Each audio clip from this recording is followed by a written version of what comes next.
Hey guys, welcome back to the channel. This is story about what if Naruto Rinnegan fanfiction council bashing part 1. Before I start, please do support for more amazing content and comments for part 2. Do consider to subscribe my channel and share my video to your friends and check out the description as well. Let's start the video. Kabuto-san, the short, spiky blonde-haired figure of Uzumaki Naruto, gasped in confusion. What are you doing here? You know who he is? The tall, bulky figure of Jiraiya asked him with a sideward glance. Yeah, Naruto replied with a vigorous nod of his head, causing his hair to shake all over the place, making it messier than it had been previously. He was at the Chunin exams. Before Jiraiya could reply to Naruto, he was barged out of the way as Tsunade, the woman that they had spent the best part of 4 days searching for, went rampaging forward toward the gray-haired young man who stood just meters in front of them, her fist cocked back, a look of pure rage on her face as she closed the distance between them. As quickly as Tsunade's attack had been launched, it came to an end.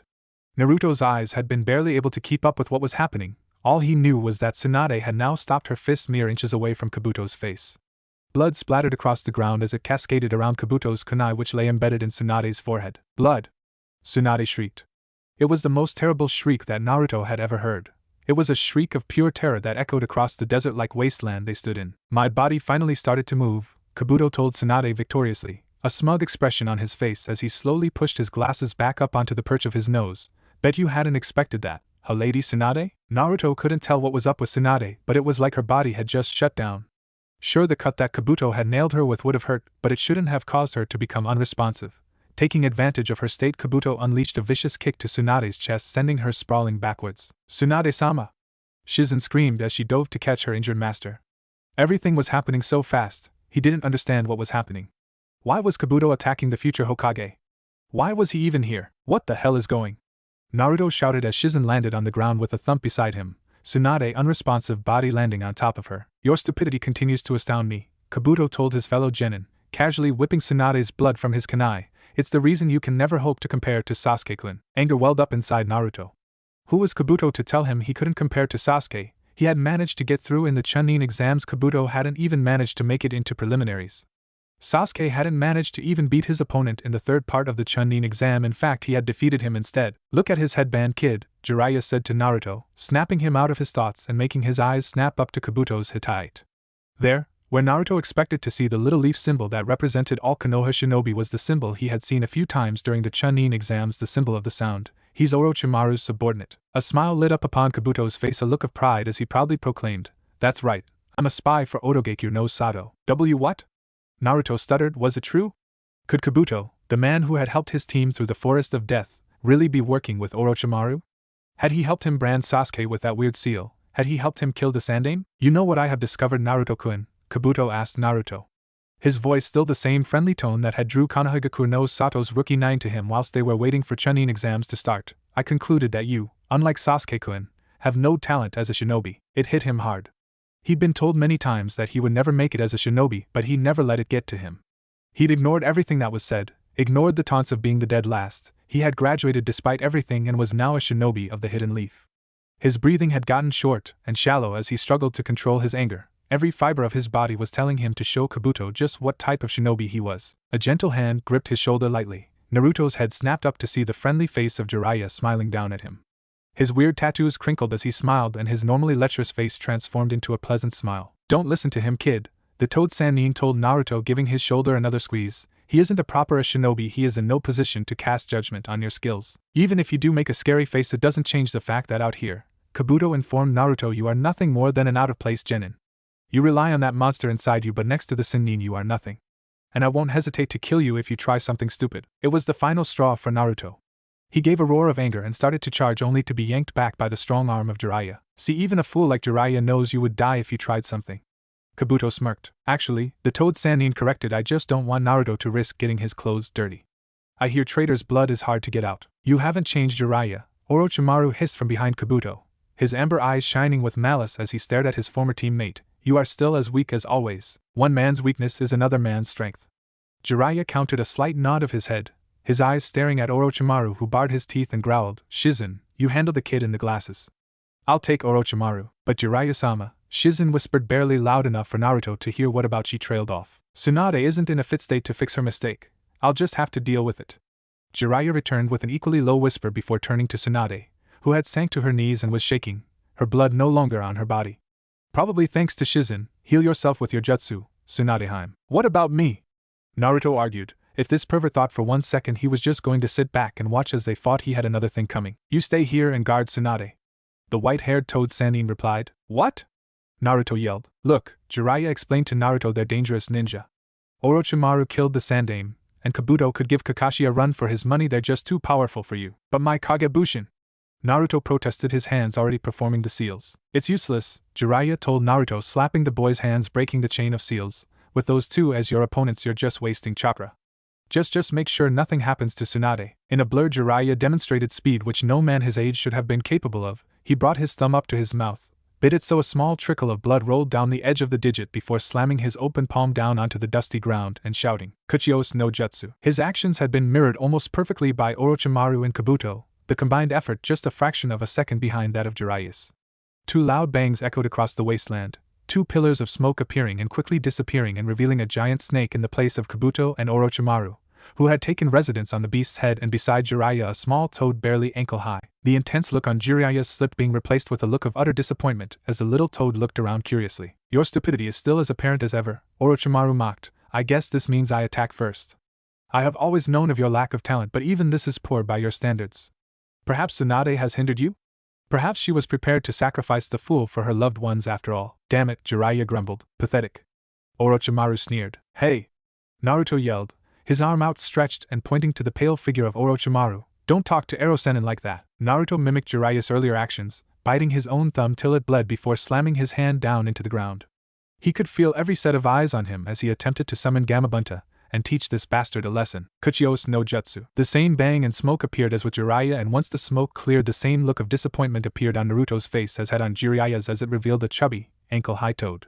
Jiraiya eyed the boy with slight disappointment as he failed to summon anything that could hope to challenge that giant snake in front of them. Orochimaru said something to Kabuto, but they were too far away from both Oto Shinobi to hear what it was, not that they needed to, because shortly after the giant snake reared back before launching himself at the gathered leaf shinobi. Jiraiya managed to shove Naruto roughly to the side before leaping away himself, leaving the snake to go hurtling into the ground, causing it to crack and splinter at the impact. Why are you running, Jiraiya? Orochimaru called as the snake regained its bearings. Your opponent is me. Give up on the boy, he'll die eventually anyway, why not let it be at the hands of a shinobi of my caliber? Jiraiya turned quickly, his hands flashing through numerous seals at a speed that put the majority of shinobi to shame before stopping and shout, Doton, Yomi Numa. Orochimaru's amber eyes went wide. The ground around the snake turned from the hard rocky soil into a deep, marshy swamp in a matter of seconds. The swamp constricted his snake, not allowing it to move and keeping from attacking again. With a single jump, Jiraiya made his way onto the head of the snake, meters away from Orochimaru, who seemed completely undisturbed by the close arrival of his old teammate, just continuing to stand there as if Jiraiya was nothing but an academy student to him. Beneath the 2 Sannin and on the ground, Shizune and Kabuto were engaging in battle. No matter how skilled the young woman was at medical jutsu, she just wasn't a battling shinobi. Even Naruto could see that. She wasn't as proficient at using her medical jutsu as offensive weapons like Kabuto was. Shizune exposed her forearm, a weird contraption attached to it which promptly fired of several Senbon at the Oto medical shinobi, all of which Kabuto avoided before charging at Shizune. His hand flaring with chakra, the dark-haired apprentice barely managed to jump back in time to avoid contact. As she dove backwards, she inhaled and spat a mass of thick purple fog out of her mouth toward Kabuto. The fog cleared and Kabuto was nowhere to be seen. Shizune looked around for any sign of the man, her eyes lingering a little at the motionless form of Naruto, which still hadn't gotten up after Jiraiya pushed him out of the way of Orochimaru's snake. With a crack, Kabuto announced his return to the battle. Searing pain erupted in Shizune's legs as she felt Kabuto's arm burst through the ground underneath her and grabbed the back of her calves. My legs! Shizune gasped as she fell to her knees, her legs giving out underneath her. Off to the side and away from the battles, Naruto stirred, managing to sit up, shaking his head as he turned to face the battle. He could see Jiraiya and Orochimaru fighting on top of the snake, and even without the use of his arms, Orochimaru seemed to be holding his own against Jiraiya and Shizune. Well, Shizune wasn't faring well at all. Kabuto was stood over her as Shizune desperately tried to heal her legs, giving the short black-haired woman the same smile he had given Tsunade before kicking her. He delivered a punch right to the woman's jaw. A sickening crack followed which made even Naruto wince. Naruto watched with dismay as Kabuto walked towards Tsunade. Tsunade still hadn't moved from her position. She seemed almost catatonic with fear, her shaking still not ceasing. This was the woman he was supposed to protect, the future Hokage of Konoha. He wasn't going to let some worthless traitor touch her. Getting to his feet, ignoring the pain that seared through his body as he did so, he moved at speed he didn't know he could, fully intent of getting between Kabuto and Tsunadeheim and stopping that bastard Kabuto. Naruto stopped in between Kabuto and Tsunade. Kabuto's fist already on its way to connecting with Tsunade. Naruto had barely arrived in time to stop the fist and hadn't had time to intercept the fist, instead taking the punch himself. His head snapped back at the force of it. "Naruto," Kabuto growled, "I told you you'd die if you interfered." Naruto turned his eyes back upon Kabuto. His face contorted with anger, teeth bared in an animalistic manner. His strange whisker-like marks on his cheeks seemed deeper and more pronounced, but it was his eyes that had changed the most. His eyes had gone from bright blue to a cool metallic silver color that covered the entire eye. Concentric circles getting progressively larger marked the silver which covered where the whites of his eyes should have been. "Your Kabuto stuttered your eyes." Naruto delivered a kick to Kabuto's gut which sent him stumbling a few feet backwards. That gave the young genin enough time to summon a Kage-Bushin, momentarily pausing as his eyes were assaulted with multiple points of view, making him blink in surprise before quickly focusing his chakra and letting the clone mold it into the spinning sphere of chakra that Jiraiya had been trying to teach him. As Naruto dove as Kabuto, the sphere of chakra, spinning wildly in his hand, Kabuto dodged it, leaving Naruto to flying to a rock. The rock shattering into 1,000 pieces as the ball of chakra hit it. "You can't hit me, Naruto," Kabuto sneered. "You are a failure, Uzumaki. A nothing, nobody, just a demon." "I'm not a demon," Naruto roared as she got back up from his failed attack. "That seal on your stomach says otherwise," Kabuto told Naruto. "The only thing you'll be remembered for is holding the beast. Nothing more." "Shut up. I don't know what happened to your eyes," Kabuto told Naruto. "Perhaps a side effect of the Kyuubi, but it won't save you now. You'll be just another name on that worthless rock Konoha is so fond of." Kabuto charged, his hand gripping a kunai. Naruto managed to create another clone before Kabuto got any closer, a plan formulating in his mind as Kabuto closed in on him with his kunai pointed at his heart. "Run, Naruto!" Tsunade screamed. Naruto's clone looked at the women in shock, the images of Tsunade no longer shaking in fear being sent back to the original Naruto. It was too late, however. Kabuto lunged forward, the kunai resting between his fingers to make sure it would pierce his heart, just as Naruto had hoped.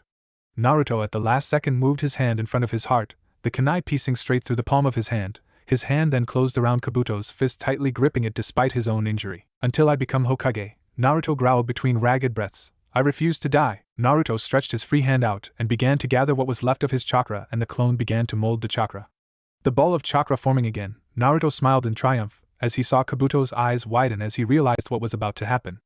Swinging his free arm, the ball of chakra hit Kabuto in the chest, sending him spinning through the air before landing in the floor with a crack. "Those eyes!" Orochimaru gasped in surprise as he watched Naruto send Kabuto flying through the air.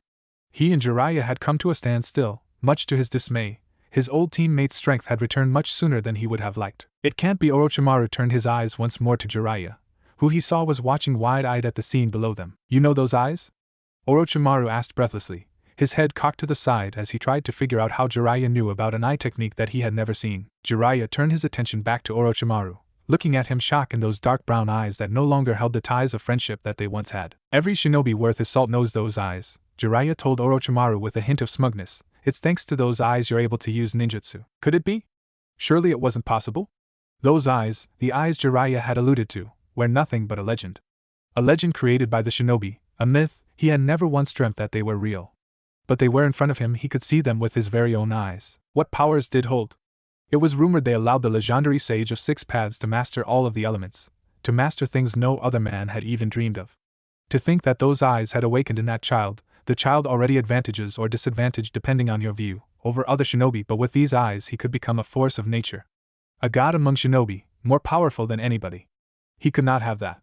He could not have somebody with the potential to threaten everything he had worked so hard for. No, he would not waste those years of research, those years of failed attempts, and years of trying to master every jutsu only to be undone by some brat who bears the sage's eyes. He was left with only one option. Nobody knew the true power of the Rinnegan, nobody still alive had ever seen the Rinnegan in action, but if its legend was true, even a fraction true, then he had no choice. He had to kill the brat before he had started to master the power of those eyes. Yes, the beast would not leave this wasteland. With that final thought, Orochimaru dived of the still trapped body of his summoned snake suddenly, plummeting towards the ground at breakneck speed. His amber eyes fixed on the body of Kyuubi container. He was so close. Perhaps he had underestimated the boy. Forget the Sharingan, if he could get his hands on the Rinnegan he'd be unstoppable. A true shinobi force. To think such eyes were wasted in possession of such an untalented brat. "Please," Tsunade sobbed as she placed her hands on Naruto's chest, her chakra flaring suddenly as she tried to heal the young boy. He had fought so bravely for her, ignoring the obvious stress that his body was feeling to protect her. He'd beaten a shinobi who, despite what Naruto had said earlier, was closer to Jonin standard than his rank would suggest. He'd risked his life repeatedly for her.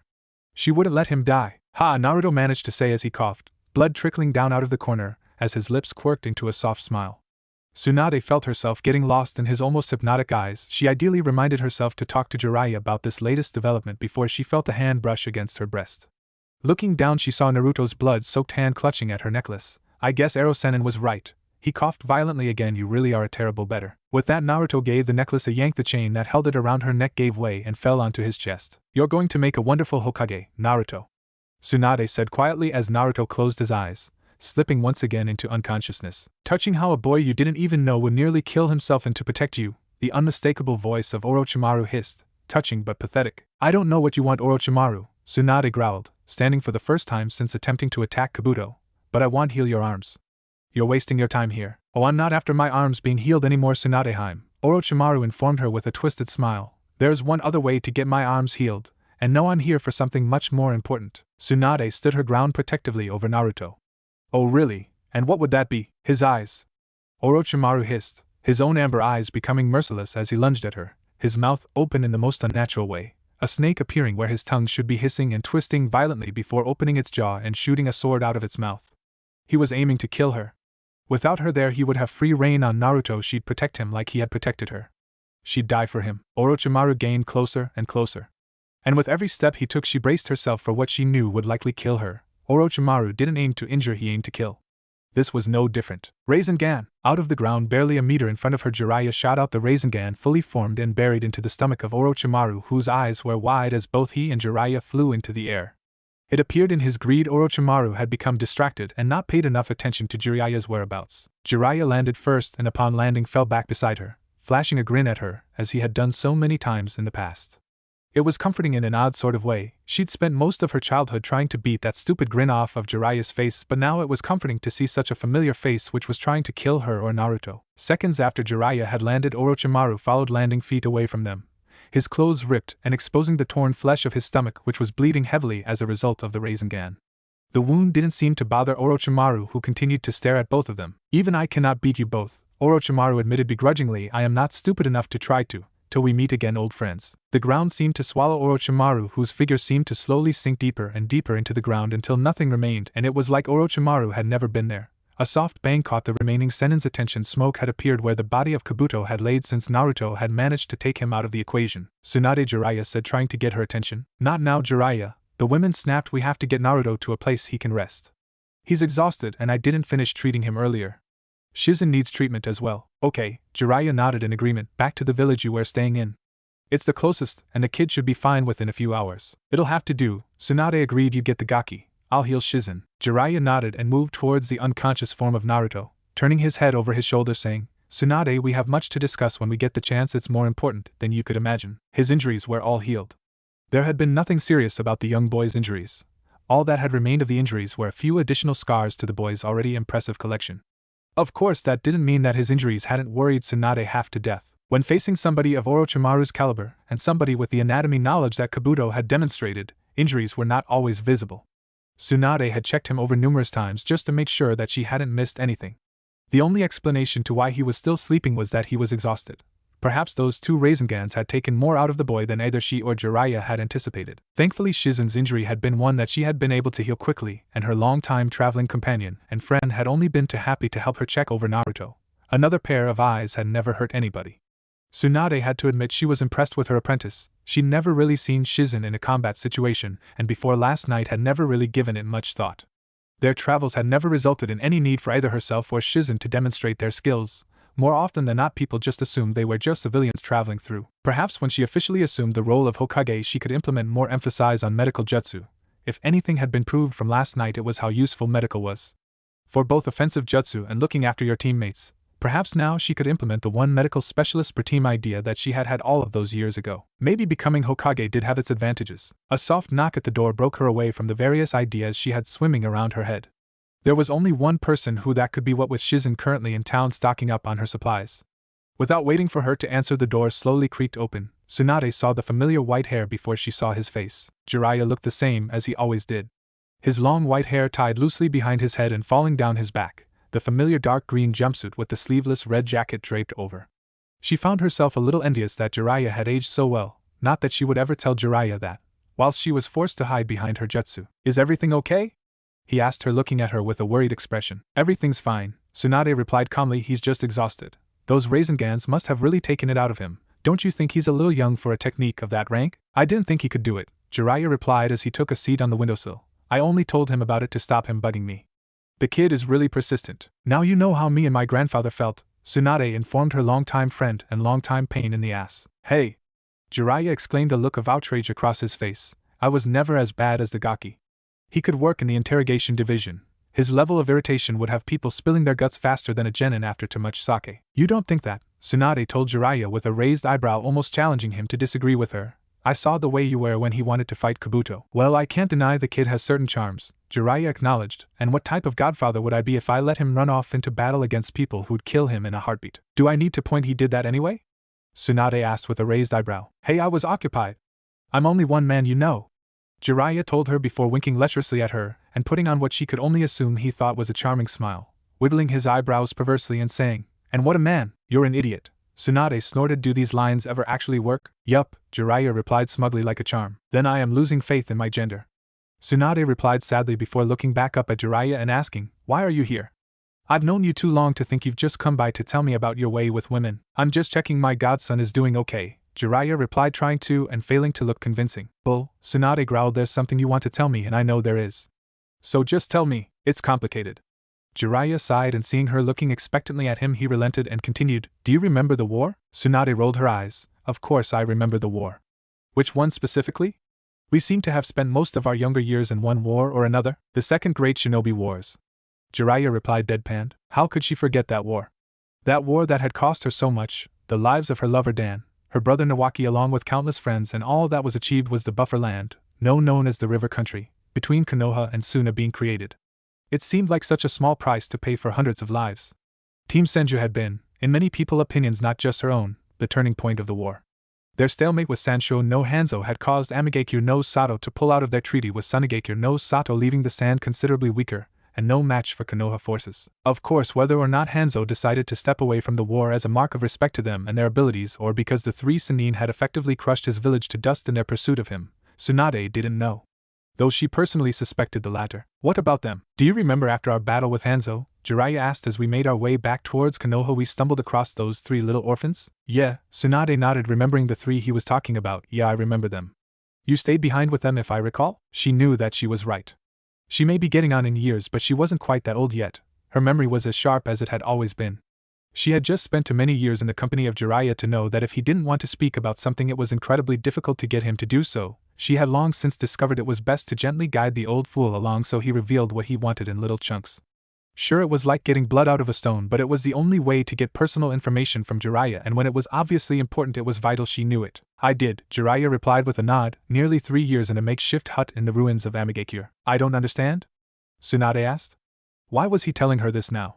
It had been nearly 30 years since they had stumbled across those three little orphans. What significance could they possibly hold now? I looked after them, trained them until they were good level shinobi for nearly 3 years after you left.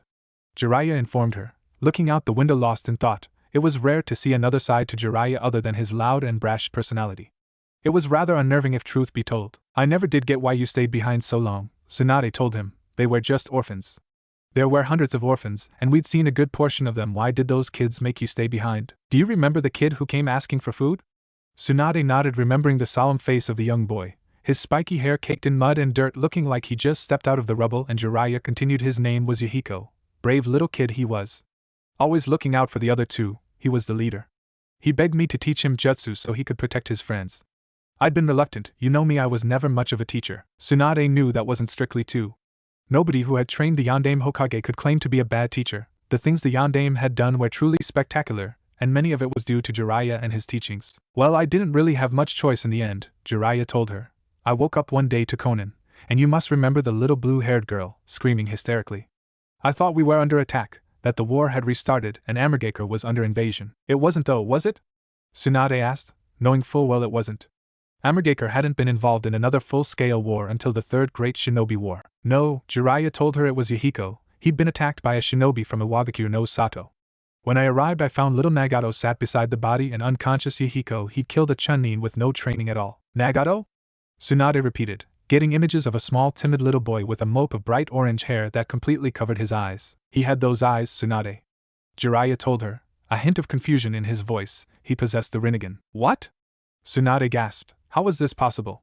That little boy in the ruins of Amargaker had the legendary technique that had belonged to the Sage of Sixth Paths, the man responsible for creating ninjutsu. No wonder Jiraiya stayed with them so long. Do you know what the Rinnegan looks like, Tsunadeheim? Jiraiya asked curiously. She didn't. She had heard stories of the legendary eye techniques, but she had just assumed it was a myth. She knew of many Kekki Genkai that could be found in their world, held 2 of which resided in her own home village. But in all her travels to many villages of the shinobi world, many of which some shinobi had never even heard of, she had never seen or even heard rumors of anybody possessing the Rinnegan. No, Tsunade admitted. No, I don't. You do, Jiraiya informed her, for the first time in 10 minutes taking his eyes away from the window and focused on her. You saw it last night. With that, Jiraiya cast a look at the unconscious form of Naruto. Tsunade followed his line of sight, and quickly snapped her vision back up to Jiraiya. He couldn't be saying what she thought he was, could he? The changes in Naruto's eyes, that cold metallic silver with those odd concentric rings, was that the Rinnegan? Impossible, Tsunade breathed, looking at Jiraiya like he had gone mad for even suggesting such a thing. It's true. You don't forget the sight of the Rinnegan once you lay eyes on it, Jiraiya told her. But how? Tsunade questioned, still struggling to believe that the change in Naruto's eyes was that of the Rinnegan. Perhaps it's not the Rinnegan. Maybe it's just a product of the Kyuubi? We've seen him with the whisker marks. Maybe this is just another trait? No, Jiraiya denied with a shake of his head. It's the Rinnegan. It's almost identical to Nagato's. It can't be a product of the Kyuubi. Almost? Tsunade asked with a frown. What do you mean almost? Nagato's was a dull purple, almost gray. Jiraiya told Tsunade, but the pattern, those circles from his pupil. It's unmistakable. But how? Tsunade asked, still skeptical about this whole situation. Konoha never had the Rinnegan Kekki Genkai. We'd have known if we had. There were and still are entire clans for the Sharingan and Byakugan, but not so much as a whisper about the Rinnegan. Hell, I don't think many people in Konoha even know of the third eye technique. I don't know, Jiraiya admitted. I have theories. Thoughts that have swam around my head since last night, but nothing concrete. I doubt we'll ever know for sure how this has happened. Let's hear them then, Tsunade demanded. Does it matter, Tsunade? Jiraiya sighed, running a hand through his hair tiredly. Seeing the women glaring at him, he continued with a huff. When Nagato first awakened his Rinnegan, he had no idea what it was. He had no idea. I had to explain it, with my limited knowledge of such a Kekki Genkai, to him. Your point? Tsunade asked, getting slightly annoyed at how little information Jiraiya was actually revealing. That unlike the other eye techniques, Nagato wasn't taught about it, didn't expect it, and didn't know anything about it. Jiraiya snapped. Does that sound like a clan to you? No, Tsunade admitted, slightly taken back about how agitated Jiraiya was becoming. Most clans teach about their Kekki Genkai even before they have awoken their bloodlines. Exactly. Jiraiya replied enthusiastically. It was odd back then that Nagato didn't know of his bloodline, and now, well, maybe it makes sense. Nagato said his parents had been killed by foreign shinobi. But even so, you don't get to 13 and not know of your bloodline unless Nagato's family themselves didn't know. Is that even possible? Tsunade asked immediately. Think about it. Is there a massive clan for the Rinnegan like there is for the Sharingan and the Byakugan? No, you never hear anything about those eyes, which means it's incredibly rare. Not the type of technique that awakens in every clan member. How do you know that? Didn't you say Nagato's family was wiped out in the war? Tsunade asked. No, Jiraiya corrected. I said his parents were killed. But surely if the boy had had family, he wouldn't have been sleeping rough and begging for food, Tsunade pointed out. If he had family, wouldn't we have heard about more Rinnegans? That's just it, Tsunade, Jiraiya said. Have you ever heard of somebody possessing the Rinnegan? I hadn't before teaching Nagato and haven't since. So what are you saying?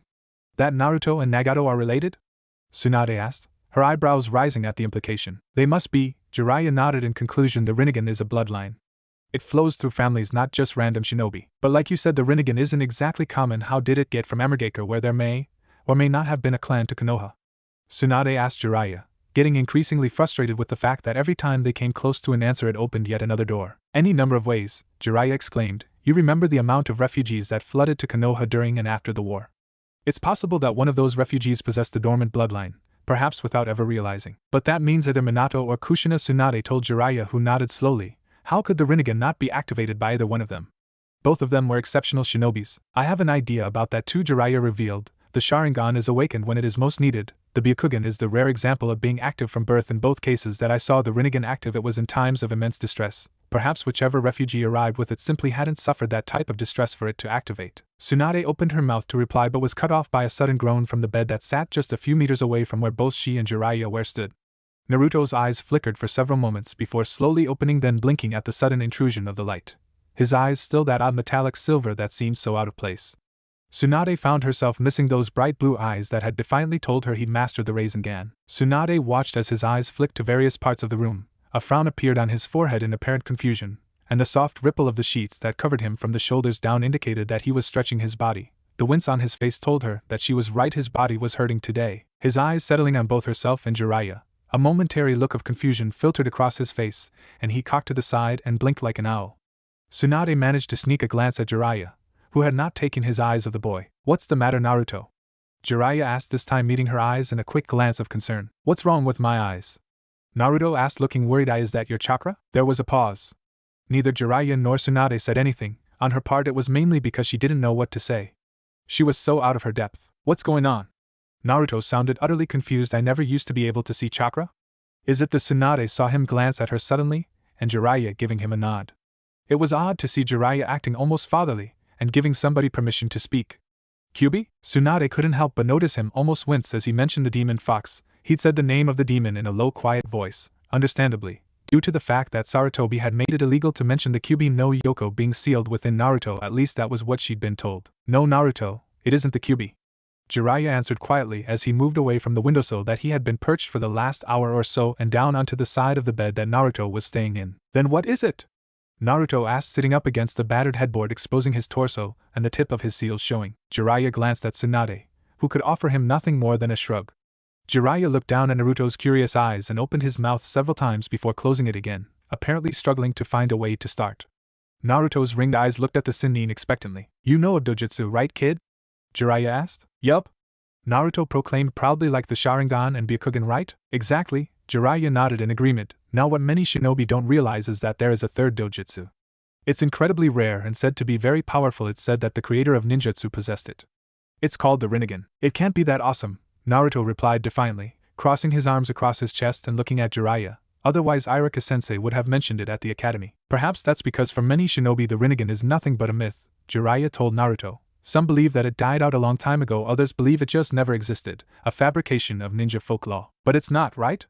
Naruto guessed. "No, it's very real," Jiraiya answered, "and it awakened in you during your fight with Kabuto." Naruto looked at Jiraiya for a few moments. Tsunade could see his eyes boring into the man. Like he didn't quite believe what Jiraiya had told him, not that she could really blame him. Jiraiya had just told him how rare this dojutsu was, only to reveal moments later that he now possessed it. If she were in Naruto's shoes, she didn't think she'd believe Jiraiya either. "Prove it," Naruto challenged. Tsunade couldn't help but smile. His only experience with dojutsu was with the Sharingan and Byakugan, both of which could be activated and deactivated. Naruto no doubt expected to gaze upon his own familiar blue eyes as Jiraiya handed him a small mirror, normally used by civilian women to apply their makeup, and watched as Naruto examined his eyes closely.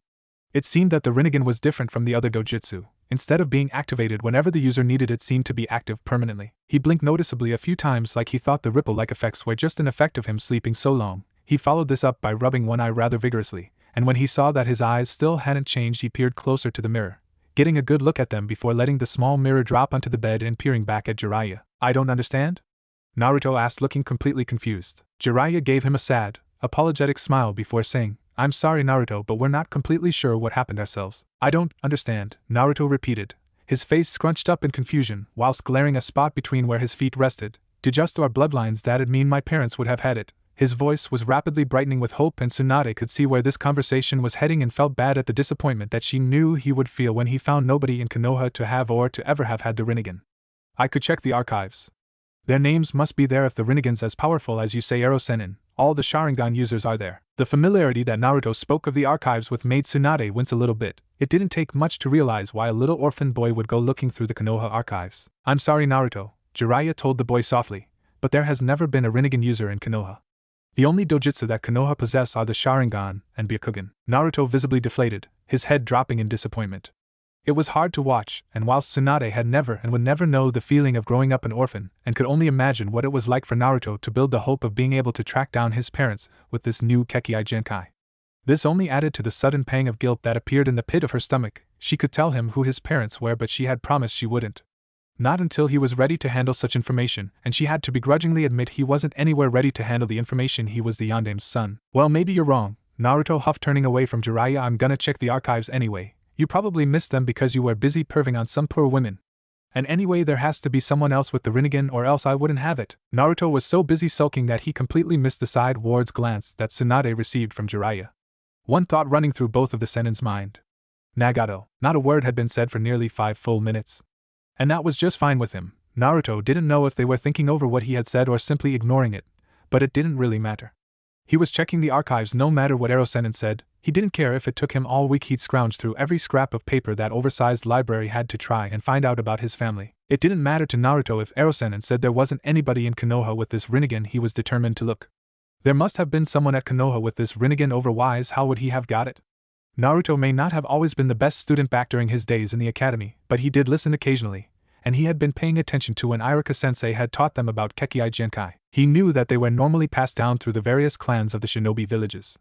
That there was no way they could be copied by or taught to other shinobi, so that meant one of or both of his parents had possessed this dojutsu, and if it was as rare as Senin had made out, then somebody must have seen it. And if it was as rare as the pervert had said, then surely that somebody would have made a record of it?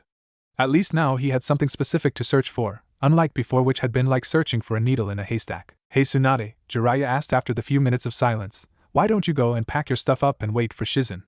I think we'll be okay to leave soon. Tsunade looked like she wanted to do anything but pack up her stuff, but in the end she nodded and with a pleasant smile to Naruto left the room, leaving just Naruto and Jiraiya in the room.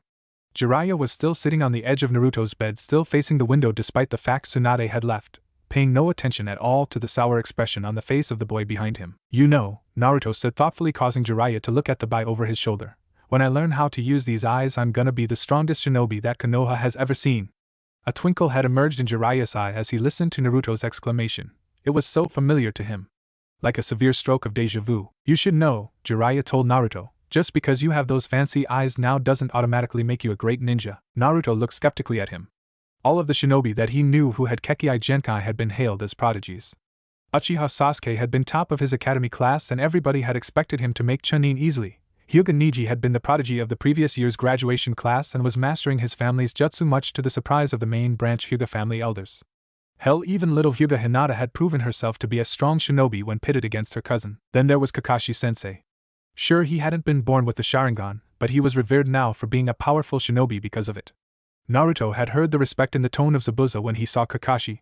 The copycat mean he'd been called legendary. He'd become legendary because of his use of the Sharingan. It's true, Jiraiya told Naruto, obviously seeing the doubt on his face. Having these Kekkai Genkai is a massive advantage, there is no doubt, but it doesn't necessarily make a good shinobi. But Naruto argued, what about Sasuke and Neji? Both gifted shinobi, but it's not due to their eyes. Jiraiya told Naruto, did Sasuke have his Sharingan in the academy? Well, no, Naruto admitted, he didn't awaken it till later. And he was still top of your class without, right? Jiraiya asked with a look that told Naruto he already knew the answer to that question. Yeah, Naruto grumbled. And last time I checked, the academy doesn't teach the Hyuga family jutsu, so Neji obviously works hard at them to master them. Jiraiya told Naruto, his bushy white eyebrows raised as if he had just pointed the obvious. What I'm trying to say, Naruto, Jiraiya said before Naruto had chance to reply, is that your eyes alone won't make you powerful. You have to train hard, learn new jutsu and master those eyes of yours. Hard work is the key to becoming a great ninja. Naruto didn't say anything back to Jiraiya. Maybe he was right? He'd seen the way Rock Lee had taken it to Sasuke, and he can't even use ninjutsu. He'd also been a match for Gaara, managing to actually hit the Suna shinobi. And he'd heard rumors of Kakashi being considered a prodigy before he had even gotten the Sharingan, and then there was Shikamaru, and everyone had seen how smart he was during the Chunin exams. Well then, Naruto said as he faced Jiraiya, a big grin present on his face, I'm gonna master so many techniques I'll make the Yondaime look like a genin. By this time Naruto had stood on the bed and was all but shouting, looking like he wanted nothing more than to drag Jiraiya outside and start training on those jutsu right that second. That's a bold claim to make, Jiraiya told Naruto, standing from his position, which was no longer as comfortable with Naruto bouncing around the bed proclaiming his soon-to-be greatness. The fourth was one of a kind. Konoha had never seen a ninja like the Yondaime. PSSHHH, Naruto snorted in disbelief. There's never been a ninja like Uzumaki Naruto before either. There's a reason for that, Jiraiya mumbled under his breath. But was ignored by Naruto, who just continued to babble about how awesome he was going to be, the most awesome shinobi in the history of Konoha. And when I've mastered those jutsu, I'm gonna create my own awesome techniques that'll take Konoha by storm. Naruto continued, now bouncing excitedly up and down in nothing but a pair of pajama bottoms. Settle down, Naruto, Jiraiya requested, and was pleased to see that Naruto did indeed stop bouncing around on the bed. Anybody would think the boy hadn't been injured. You're a long way from doing any of that. Then teach me. Naruto exclaimed, looking excited at the prospect of being taught by a Sannin again. I can't, Jiraiya told the boy, a hint of regret in his voice. I don't know much about the Rinnegan. I don't even know what power it holds. Anything I teach you will be basic ninjutsu. It would be no use to you in mastering your Rinnegan. That's something you'll have to find the answer to on your own. Naruto now stood on his bed, his mouth hanging open slightly in shock. He had grown up hearing stories of Konoha's legendary Sannin. The old man had often told him stories about the three ninjas' advantages when he was younger, and when he had finally been asked to accompany one member of the Sannin to track down the other, he had been so excited. He was bound to learn techniques from him, even if he wasn't exactly what he had expected. Naruto knew that Jiraiya knew hundreds of awesome techniques like the rasengan, and for him to turn around and tell him he couldn't help him was crushing. Naruto had hoped that if he showed Jiraiya that he could master the rasengan, he'd teach him other techniques. It just didn't seem fair that just when he was getting some awesome training, his sensei turned around said he couldn't train him because of those bastard eyes, because he didn't know enough about the Rinnegan. Again it seemed that he was destined to fail. The Byakugan had a whole clan behind it able to pass on their knowledge. Even the Sharingan that no longer had a clan passed on its knowledge through scrolls. And all Naruto got was a pair of weird eyes he hadn't even known had existed. Eyes that he didn't know how to use, eyes that not even a Sannin knew how to use. Then how am I ever going to learn how to use it? Naruto asked, looking at Jiraiya sadly. It was a stark contrast to the boy who had just moments ago been jumping up and down on the bed in excitement and proclaiming he'd outdo the great Yondaime. If you can't even teach me? I'm afraid that there isn't much documented about the Rinnegan, Naruto. Jiraiya told him. Everything that is known is more than likely based on myth. Great, Naruto grumbled sarcastically, that's so helpful. I have this all-powerful dojutsu and don't know how to use it. I said there wasn't much documented about the Rinnegan, Jiraiya told Naruto, eyeing him closely. I didn't say I knew nothing. A grin lit up on Naruto's face, the whisker-like marks on his cheeks crinkling under the force of the grin. His eyes lighting up with hope, making more of the concentric rings show. What do you know, Jiraiya-sensei? Naruto exclaimed, thinking it best to be respectful in this instant to the Arrow Sennin.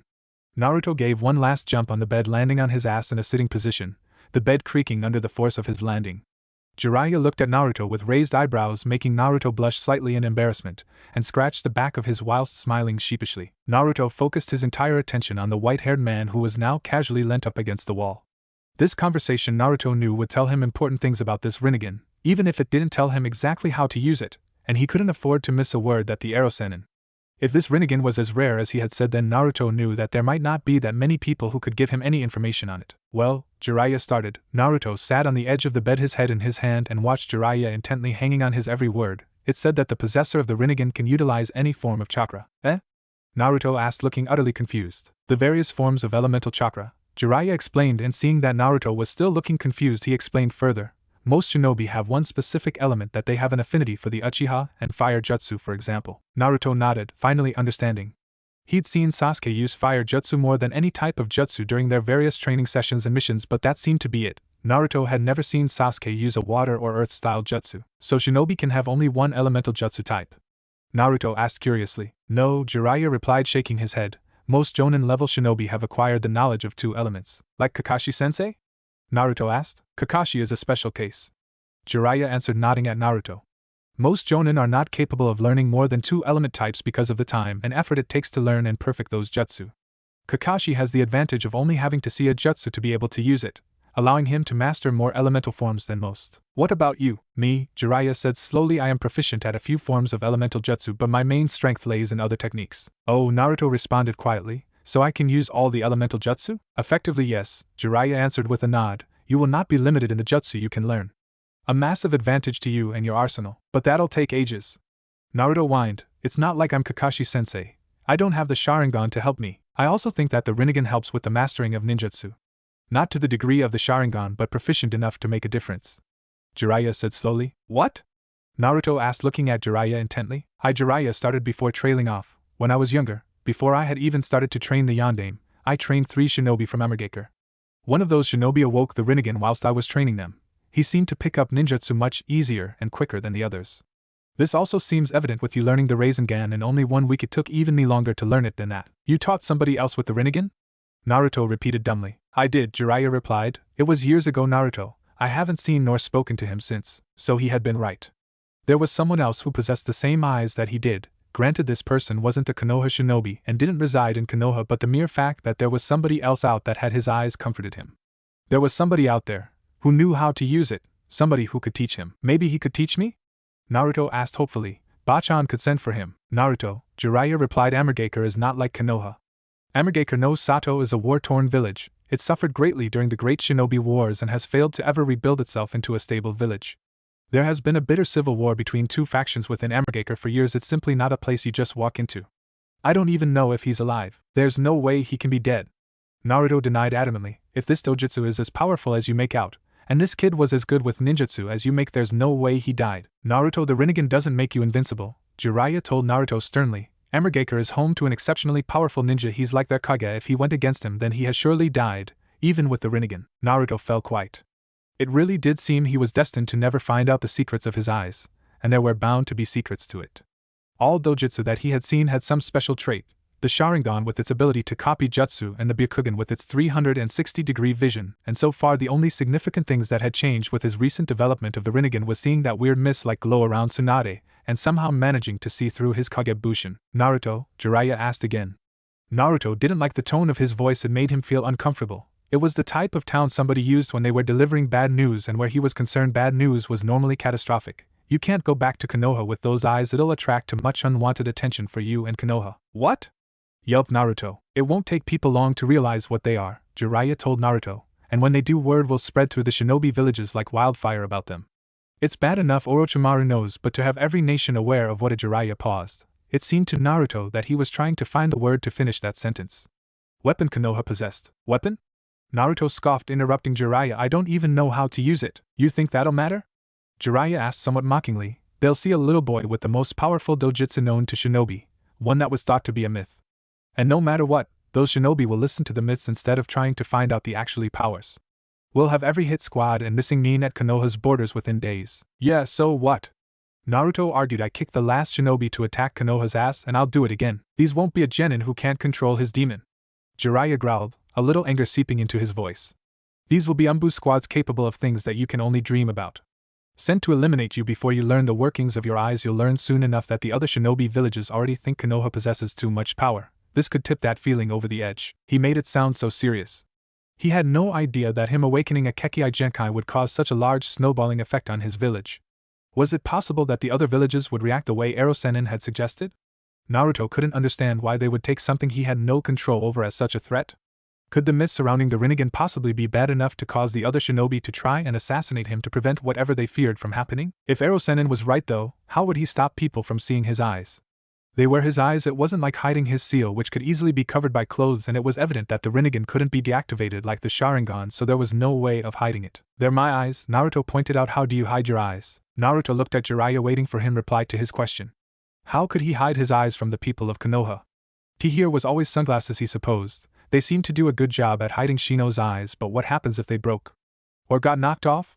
For somebody who utilized long-range attacks like Shino did, but for him who really only knew close-range attacks, they would more than likely get broken and reveal his eyes, which didn't solve the problem. I took the liberty of getting something last night whilst you were unconscious. Jiraiya rummaged around in his sleeveless red overcoat, his hand delving from pocket to pocket before he withdrew a mask. The mask itself was very similar to the style of mask that Haku had used when he pretended to be a hunter nin. It was white, almost unnaturally white, with the Konoha leaf symbol present on the forehead of the mask painted in bright red paint. On the cheeks of the mask were 3 whisker marks that were painted the same bright red paint as the Konoha leaf symbol. They were reminiscent of his own whisker-like marks. The eyes of the mask were more like slits than actual eye. How anybody could see out of such a mask was beyond him. What the hell is that? Naruto exclaimed, already knowing deep down what Jiraiya was proposing, and he wasn't particularly thrilled about it. It's a mask, Naruto, Jiraiya replied deadpanned. I can see that, Rasengan, Naruto growled. You can't be serious? Deadly, Jiraiya answered, handing the mask over to Naruto. It was the only solution that I could find that would hide your eyes effectively. Naruto nodded in understanding. There was definitely no way anybody in Konoha would be able to see his eyes when he was wearing this. And nobody would get him confused with ANBU because he wouldn't be wearing the uniform or have the tattoo that all ANBU officers possessed. But won't people question it? Naruto asked, knowing that when he returned to Konoha people were bound to ask questions about why he was suddenly wearing a mask. God knows he'd been around Kakashi-sensei enough to know how many people hassled him because of his mask. Jiraiya looked at Naruto before replying, the best way to explain the new addition to your ninja gear will be that you got injured on the trip and that you have to wear it for medical reasons. Naruto snorted and looked at Jiraiya with a doubtful look in his eyes. You expect that to work? Geez, it'll work when Tsunade backs it up, Jiraiya informed Naruto. Nobody in their right mind questions Tsunade when it comes to medical issues. What happens if the mask comes off? Naruto asked. Whilst the mask was more sturdy than glasses, if he received a strong kick that happened to catch him right then, the mask would surely come flying off. It won't trust me, Jiraiya told Naruto with assurance. It's modeled on Inbyu's masks. Naruto placed the mask in his hands to the side before reaching up and untying his hitite and bringing it into his lap. He'd taken so much pride in that shiny piece of metal, been so proud that Iruka-sensei had given him his own hitite. He'd looked after it so well even when away on a mission, and now he wouldn't be wearing it, he'd be wearing this new mask. Picking the mask back up, Naruto lifted up to his face and placed it on. It felt strange having a mask on, though it didn't really feel like a mask, more like a second skin. The thin slit for the mouth proving to be just enough to avoid the mask getting hot with his breath, and the eye holes allowed him to see perfectly. Perfect, Jiraiya announced. Can't see so much as a pupil, let alone the entire eye. Yeah, I guess, Naruto replied a little lethargically. He still wasn't sure about this. Whilst it did hide his eyes, it just felt strange not having his forehead protector on. Don't worry, Jiraiya told Naruto, putting a hand onto his shoulder and offering him a smile. You won't have to wear it forever, you'll soon have Iruka's old hitite back on. Now, what do you say we go see if Shizune's back? Now get dressed. They'd been walking for nearly 10 minutes, and the village that she had spent the best part of the last month staying in was rapidly disappearing behind her. She would never have guessed that after all these years she would be returning to Konoha. She'd always been sure she would never step foot back in that village, and here she was preparing to lead it. If the last few days were anything to go by, Tsunade sure had her work cut out for her. She didn't know if she could put up with Kekkei Genkai randomly springing up or people from her past seeking her out. Still, she had accepted the job. She'd have to take what came with it. And Tsunade knew it wasn't all bad. Shizune was coming with her, and then there was Jiraiya, yet perhaps that was more of a reason to not take the job than anything. Tsunade supposed that Naruto counteracted the negative impact Jiraiya had. That little boy was unlike anybody she knew. His sheer determination and unwillingness to back down from things where most other shinobi would have was something that she hadn't seen in a long time. It was endearing. The way he acted was almost exactly how Nawaki had done. The hyperness that had driven her mad during her teenage years, the stubbornness that had caused so many arguments in the old Senju household, but the same sense of pride that her little brother felt about being a shinobi of the leaf was ripe within Naruto. That girl has the patience of a saint, the familiar voice of Jiraiya muttered besides her, causing her to follow the toad Sannin line of sight until it rested on the figure of Shizune, who was walking about 10 meters in front of the old teammates alone. Beside her, the short blonde figure of Naruto, who appeared to be jabbering away to the older girl adamantly if his hand actions were anything to go by. Naruto does seem hyper today, Tsunade remarked as she watched him walk in front of Shizune, for the first time fully exposing the mask he was now wearing, his blonde hair sticking out at odd angles from around it. I wasn't talking about her patience with Naruto, Jiraiya quipped with a wink at Tsunade. Tsunade grumbled. So what story are we using for Naruto's mask? Tsunade asked curiously after a moment of silence between the two. You can't just have him turn up and say it's a fashion statement. We'll say it's because of an injury, Jiraiya told her calmly. If you say it's to be kept on, nobody will question it. If you say so, Tsunade shrugged. She had no problem with it.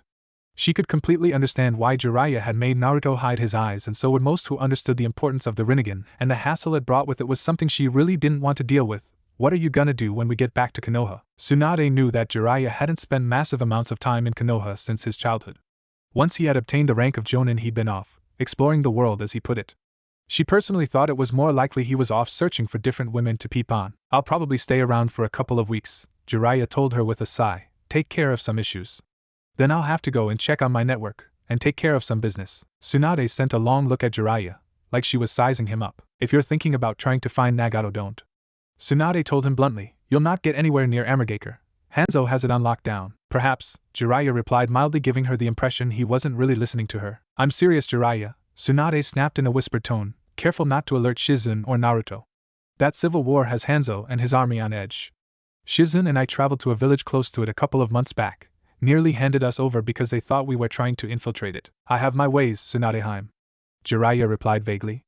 Tsunade had little doubt that he had his ways, but she just didn't want him to get caught in the middle of what, by all accounts, sounded like a bloody civil war. Come on, Bachan.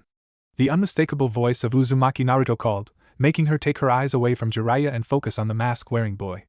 We have to hurry so you can heal Sasuke. The large, almost never-ending, circular wall that bordered Konohagakure no Sato had never been a more welcome sight for Uzumaki Naruto. He had spent what seemed like an eternity walking back from that village they had stayed in while searching for Tsunade. And sure, Shizune was cool to talk to, but there was only so much of talking to one person that he could take before he got bored. Jiraiya had refused to teach him any more techniques on the back, saying they couldn't afford to slow down, and that it was important to reach Konoha as quickly as possible. Something that Naruto personally thought was a load of crap, as he didn't seem to have had a problem with teaching him on the way down to get Tsunade. And Tsunade, Well, she was back to being grumpy, so that was a definite no-go area for a source of entertainment. The damn mask he was wearing was also stifling hot, which didn't make the journey any more enjoyable. He didn't know how the ANBU officers did it. Walking around all day wearing this flaming mask was like some twisted torture technique Ibiki and Enko would inflict to get information. Naruto was beginning to think that perhaps he hadn't quite it through before agreeing to wear this mask. Though he did think it made him look kinda badass. Looking up from the wall, Naruto could clearly see his favorite thing in Konoha, beside Ichiraku Ramen, the Hokage monument. He had spent many nights sitting on top of the monument, and watching as the citizens went about their daily lives. He had always sought comfort under the gaze of the past Hokages, and aspired to someday have his own face carved alongside them. His eyes didn't dwell on the monument for long, as they were drawn away from the faces of the past Hokages by a bright shimmering light that sat just above the monument. It was possibly the strangest thing he'd ever seen. It was just sat there, as if it had always been there, with what appeared to be several lines of similar light darting away from it in all directions, forming some sort of pyramid over Konoha. The light was so unexpected and so unusual that it actually brought Naruto to a stop, causing the large bulky form of Jiraiya to go walking straight into the back of him, almost sending both of them into a heap on the ground. "Oh geez," Jiraiya grumbled as he rubbed the spot on his chest where Naruto's head had snapped back. "A little warning if you're going to randomly stop to watch birds, kid." "I wasn't watching birds," Naruto growled as he shot a dirty look over his shoulder at Jiraiya. "I was watching the light." "The light?" Jiraiya repeated dumbly. "Yeah," Naruto responded, pointing up to where the light was. "The light. Are you sure Kabuto didn't kill a few brain cells in there?" Jiraiya asked, tapping Naruto on the top of his head, which made the boy glare at the older man. Not that Jiraiya could see it. "Damn mask, there's nothing but clouds there." Naruto frowned. He definitely wasn't imagining things. There was definitely something unnatural about that light. Jiraiya walked away, shaking his head and muttering about crazy genins, leaving Naruto standing there looking at the weird pyramid-shaped light. "I don't know how you know about that," the voice of Tsunade said in a hushed tone, making Naruto look away from the light and to the buxom blonde figure of the next Hokage. "But I can have a pretty good guess. What you see is one of Konoha's many defense mechanisms to stop attacks upon Konoha put in by my grandfather when Konoha was founded. There are only a handful of people in Konoha who know of its existence, and as your Hokage I'm going to have to order you to keep it that way." Naruto nodded with wide eyes. This was most certainly an interesting development. There was only one reason he could now see this barrier-like defense, and that was the reason he was now sporting a mask. He wondered what the formerly invisible barrier did. Perhaps if he figured out what the lines were, he'd get on his way to unlocking at least some secrets about his eyes. He guessed he knew his next stop after going through the archives. Tsunade had continued walking towards Konoha after delivering a very unsubtle threat to him about the secrecy of the weird translucent barrier, leaving Naruto having to catch up. By the time he'd caught up with Tsunade, it seemed Shizune and Jiraiya were already at the point of entry to Konoha and chatting pleasantly to whichever Chunin was on guard duty today. As Naruto and Tsunade hurried to catch up with Jiraiya and Shizune, Naruto couldn't help but notice that across the ground, barely a meter in front of the great wall that protected Konoha, a line of the same bright light that Naruto had seen sitting high above the Hokage mountain created a perimeter around the wall. So it seemed that this defense that Tsunade had mentioned was most likely some sort of barrier, though against what he couldn't figure out. It wasn't a very good barrier, as it seemed to let just anybody through, and if Tsunade was to be believed, it had been there for years, and if it was some kind of barrier to prevent people entering it, quite frankly, sucked. Naruto could remember after the Chunin exams where Suna and Oto shinobi had flooded into Konoha.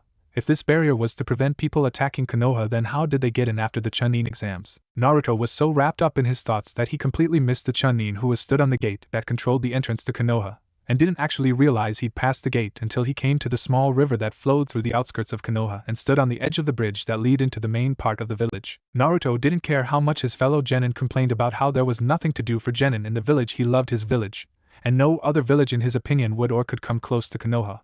He loved the way that Konoha's streets were always filled with people, just normal people going to a bar or going shopping. He'd always thought the mixture of civilians and shinobi added something good to Konoha instead of it being all civilians or all ninja. After all, if it was civilians who'd protect them? And if it was all shinobi, it'd be nothing more than a walking army. It hasn't changed a bit, Tsunade marveled as the group began to walk through the crowded streets that lead into the center of Konoha. Both Tsunade and Shizune were looking around the street with wide eyes. Naruto couldn't help but smile as Shizune got a little spring in her step as they meandered through the people. He guessed that old saying was true. Home is where the heart is. Naruto wondered if Shizune harbored the same ill feelings toward Konoha as Tsunade did. Erosenin had told him all about why Tsunade had left the leaf, but he hadn't mentioned Shizune. Sure, Dan had been her uncle, but what about her parents? Well, I guess I should go and meet with the elders. Tsunade sighed as if she didn't relish the chance to meet the elders of Konoha. The elders were the only two people in the whole of the village to hold any sway over the Hokage, more like advisors than anything. At least that's what Iruka-sensei had said at the academy. Not that it really mattered, because when he became Hokage nobody would stop him from protecting the village. Best get this whole Hokage thing rolling. What? Naruto exclaimed from beside her. How she could possibly think of getting inducted as Hokage at a time like this. The whole reason that he had even gone to get her was so she could heal Sasuke and Lee, and there was no way she wasn't going to let her just swan off before she had chance to look at them. I've got to be sworn in, Tsunade grumbled, clearly not looking forward to such a prospect. I don't really have a choice. It was his ideas anyway, so don't go blaming me like I actually wanted this. She finished, pointing accusingly at Jiraiya, who chose to conveniently pretend to be examining a poster for a new restaurant that had opened. No, you have to come heal Sasuke, Naruto argued, grabbing hold of the elder woman's forearm and trying to drag her in the direction of Konoha Hospital. A flash of bright white light that emitted from Tsunade's lower body caught Naruto's attention and caused him to momentarily drop her arm, fearing he was about to receive a kick from the insanely strong woman. I can't heal him just now, Tsunade growled, yanking back her arm, the white light that had erupted from her legs dimming before slowly disappearing.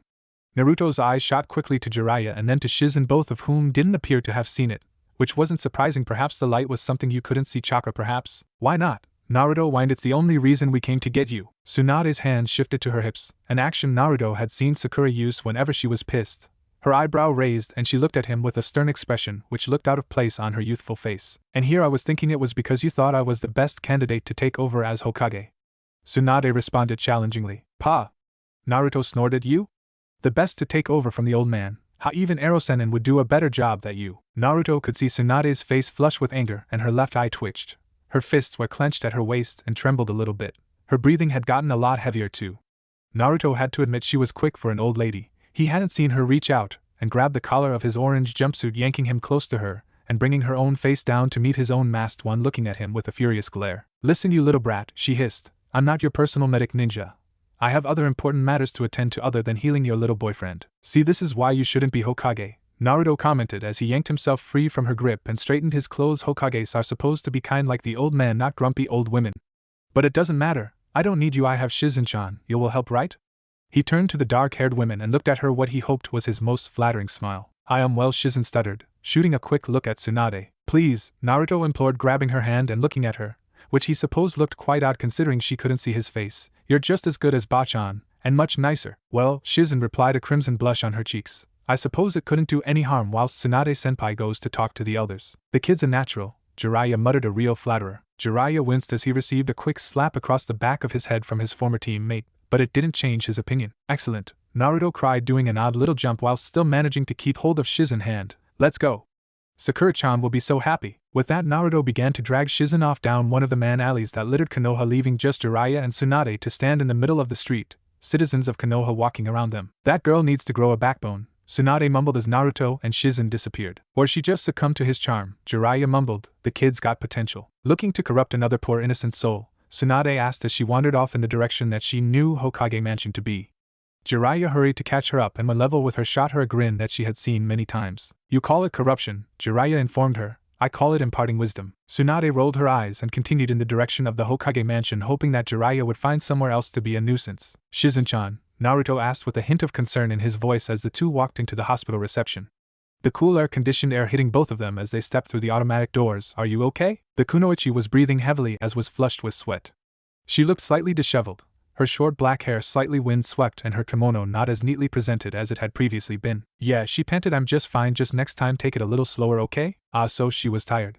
Strange, Naruto hadn't thought that he had been going that quickly. He always traveled around Konoha at that type of speed and it was important that they got to Sasuke quickly. Sure!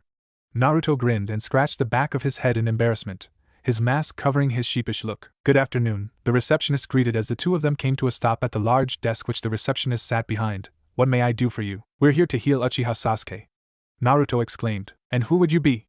The receptionist asked, looking at him curiously, no doubt due to not being able to see his face. Her eyes briefly flicked up to Shizune. I'm Uzumaki Naruto, Naruto informed her, and she's Shizune. She trained with the Godame Hokage.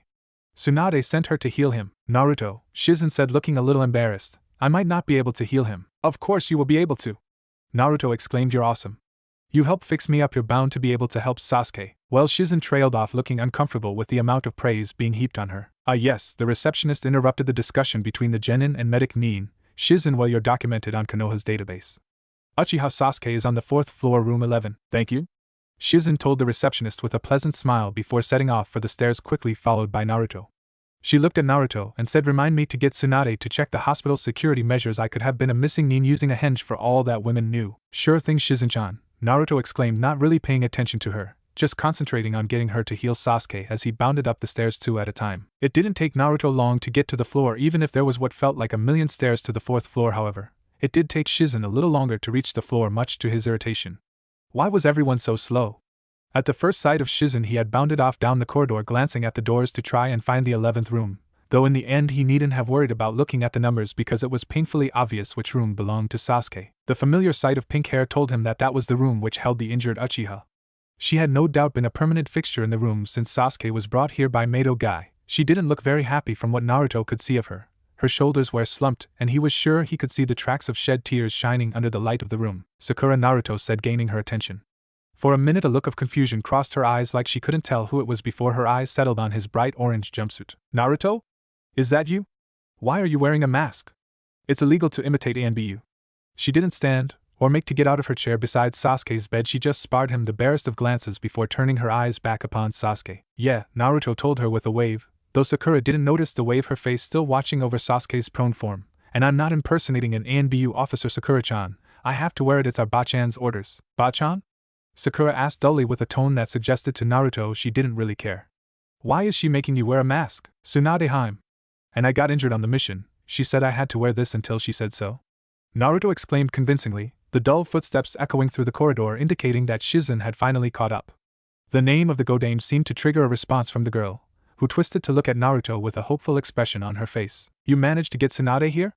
Sakura asked, seemingly unconcerned that Naruto was injured now that the famous medic Nin Senju Tsunade had arrived back in Konoha. Yup, she couldn't see, but Naruto had a large grin on his face. He liked it when Sakura was pleased with him. It made such a pleasant difference from the angry Sakura who seemed to plague him. Though she had to go to speak with the elders about becoming Hokage, I brought Shizune though. Shizune?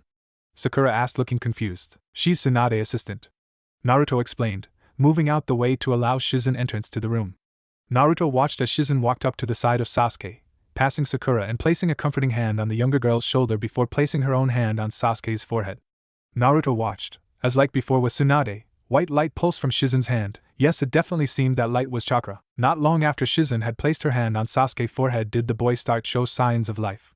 Sasuke groaned as Shizune withdrew her hand, turning and smiling at Sakura, who seemed to understand because she launched at Shizune, capturing the elder women in a hug. Naruto's eyes, however, were drawn to Sasuke, who sat up looking dazed. His hair was stuck up at all angles and his face paler than it normally was. Sakura, who upon seeing that Sasuke was awake, released Shizune and attached herself to Sasuke, tears of what Naruto can only assume was happiness already leaking from her eyes. Sasuke, to his credit, didn't push her away like Naruto thought he might. He just sat there letting Sakura hug him. Naruto felt that horrible feeling in the pit of his stomach of jealousy.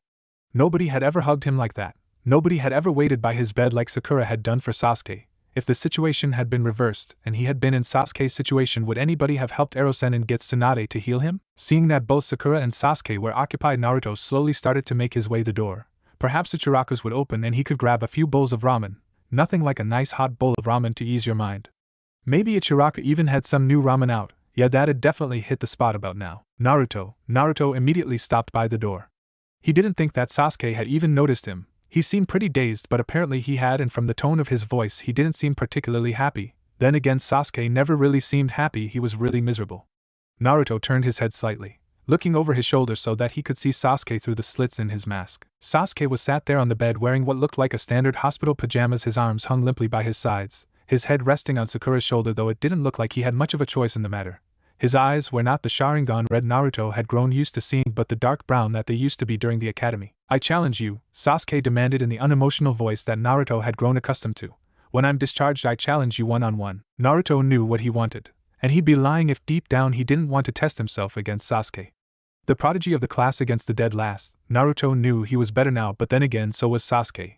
Perhaps if Gaara hadn't lost control of the Ichibi no Shikaku, then maybe he would have gotten the chance to fight Sasuke in the final? Naruto smiled beneath his mask.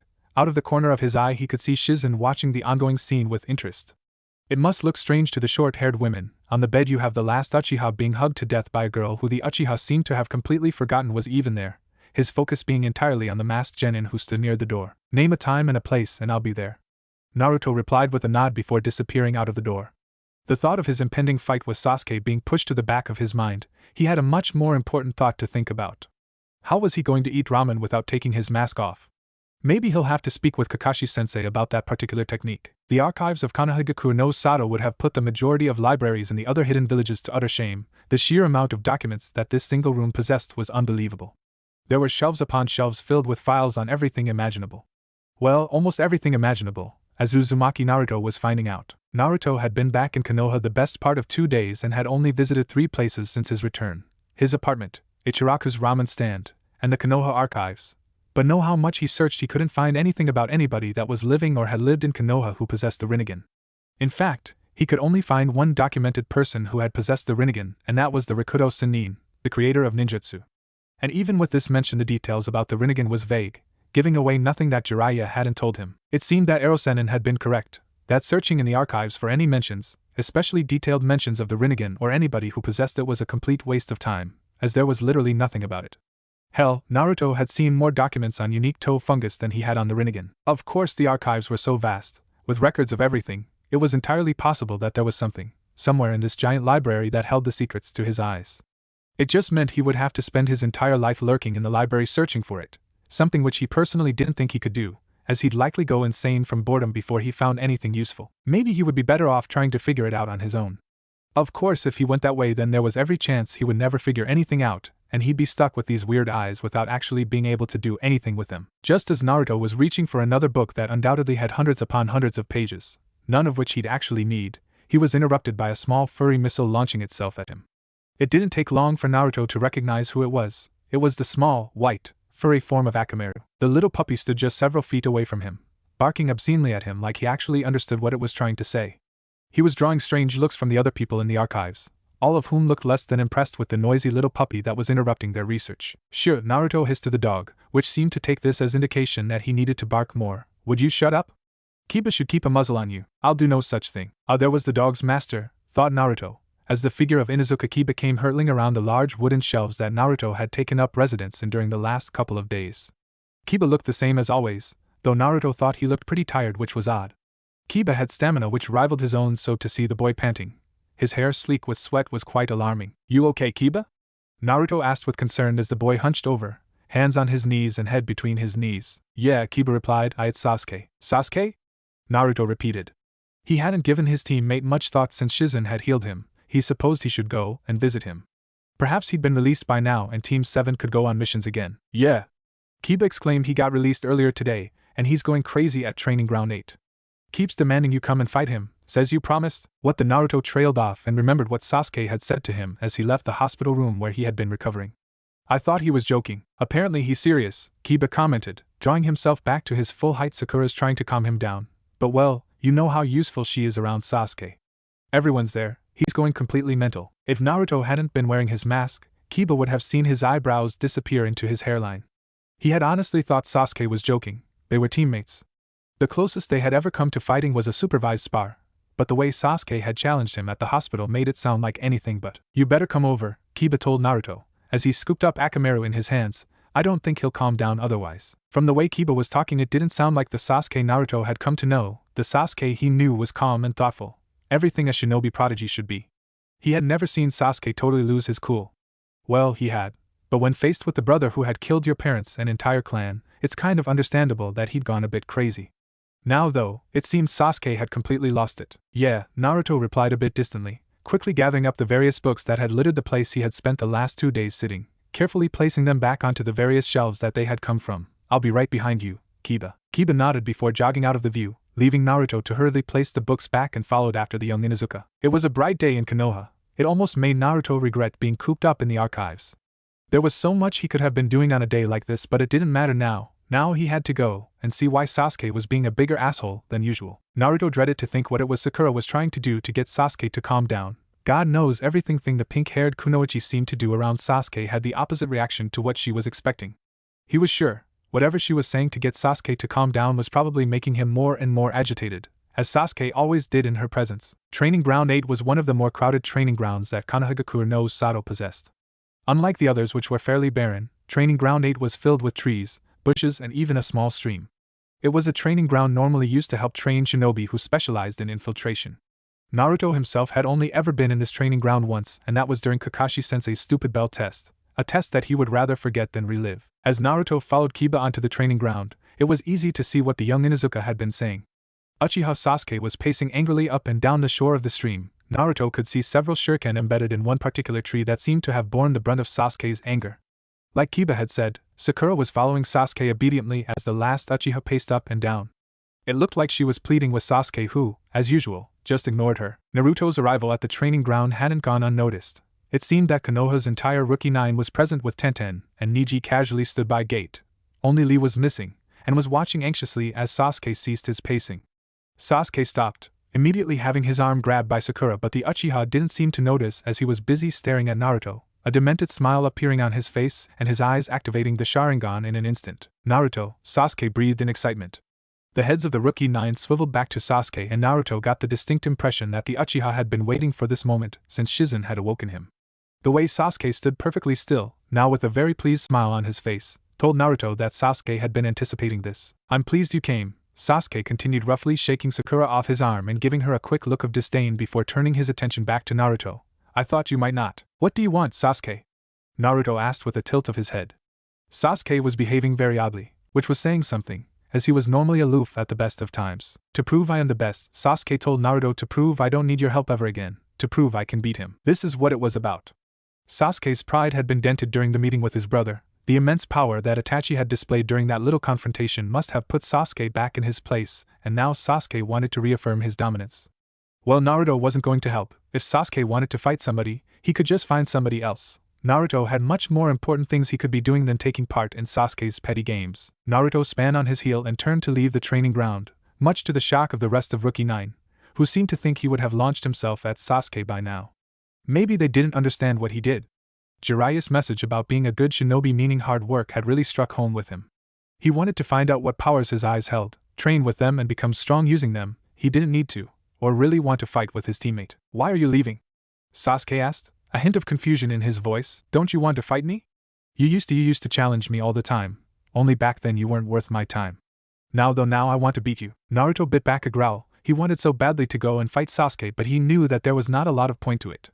Sasuke was his teammate. They had nothing on the line, nothing to gain. This was purely about Sasuke. And Naruto, quite frankly, didn't care if Sasuke was feeling weak and worthless at this moment in time. He had more important things to think about. "Are you scared?" Sasuke asked with a tilt of his head. Naruto came to a stop just before the gate that leads into the training area. "Scared to see what true shinobi can do compared to the Hokage's charity case?" "Scared?" Naruto repeated, his voice a growl as he looked back over his shoulder, his mask no doubt coming into view as he looked at Sasuke out of the corner of his eye, through the slitted eye hole of his mask. "Scared of you?" Naruto bit back a laugh and turned around, back to the training ground. "I'm not scared of anybody." "Then prove it," Sasuke whispered, whilst falling into his familiar taijutsu stance, an action that was mirrored by Naruto. "Naruto!" Sakura gasped, getting back into her position at Sasuke's shoulder. She seemed appalled that Naruto had accepted Sasuke's challenge despite initially turning it down. "Take that mask off," Sasuke demanded. "I want to look into your eyes when I beat you." Naruto ignored him, his lip curling into a snarl beneath his mask and his eyes narrowed. He curled his hands into fists, making his knuckles go white with pressure. He was suddenly aware of the multiple sets of eyes that was watching this situation with interest. Naruto, however, didn't have time to reflect on his fellow shinobi gathered in Training Ground 8, as Sasuke seemed to take Naruto falling into a taijutsu stance as a signal that he was ready to fight, which he was. Sasuke charged straight for Naruto, having roughly pushed Sakura to the ground. Sasuke arrived, swinging a punch right for Naruto's head, causing the blonde to have to quickly raise his hands to protect his masked face.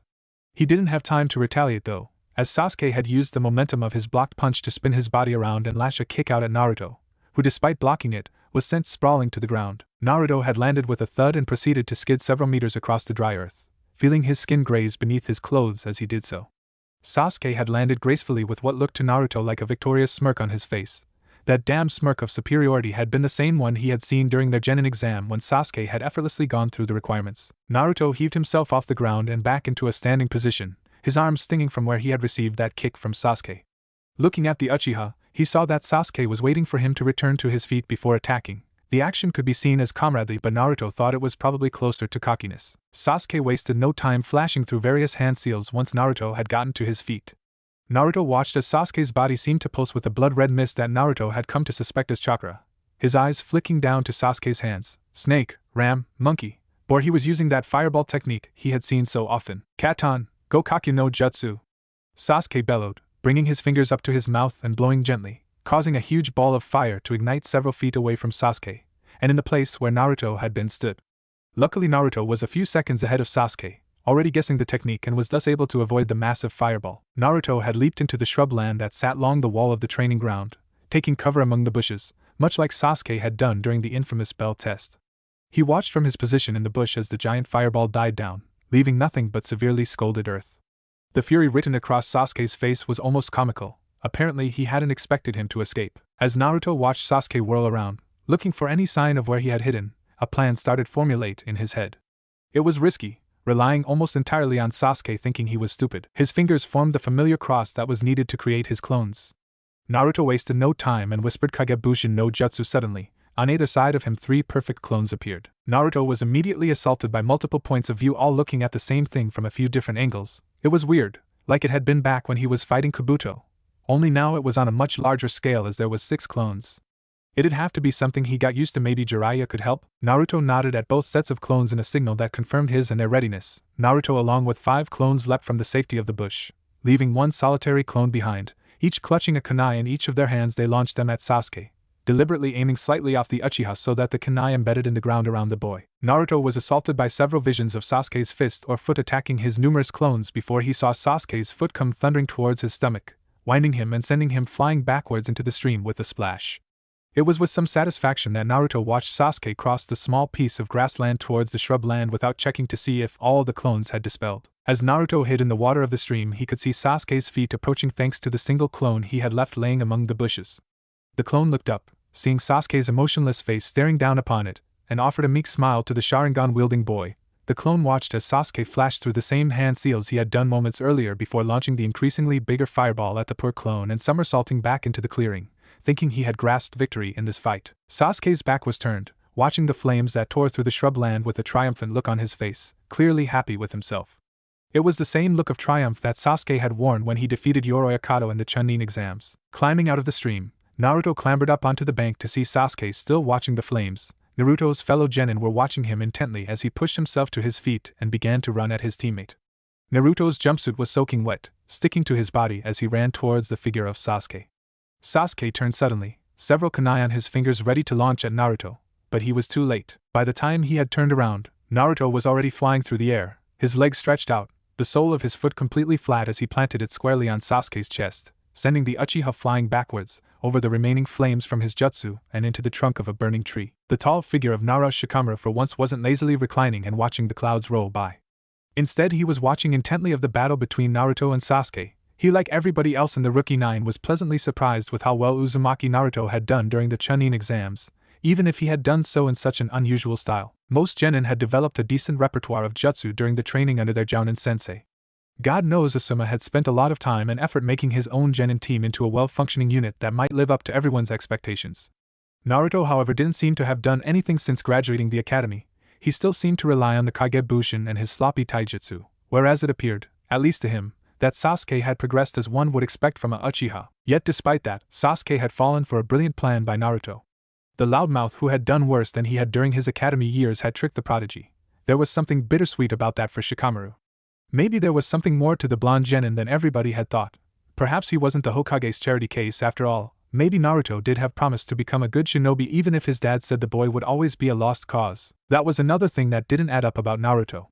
Everyone in Konoha seemed to hate the boy. Shikamaru couldn't remember anything that Naruto had done to deserve that type of hatred. Sure, he'd been annoying, but not to the point of hatred. Whoa, as impressed voice from beside him muttered, breaking Shikamaru out of his musing.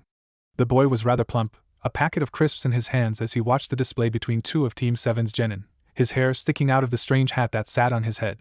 His blue eyes were wide as he watched Sasuke fly through the air and into the burning tree, clearly impressed. Choji had always been somewhat easier on Naruto than the majority of the other genin, probably because they had isolated Choji too and not let him join in their games just like they had Naruto.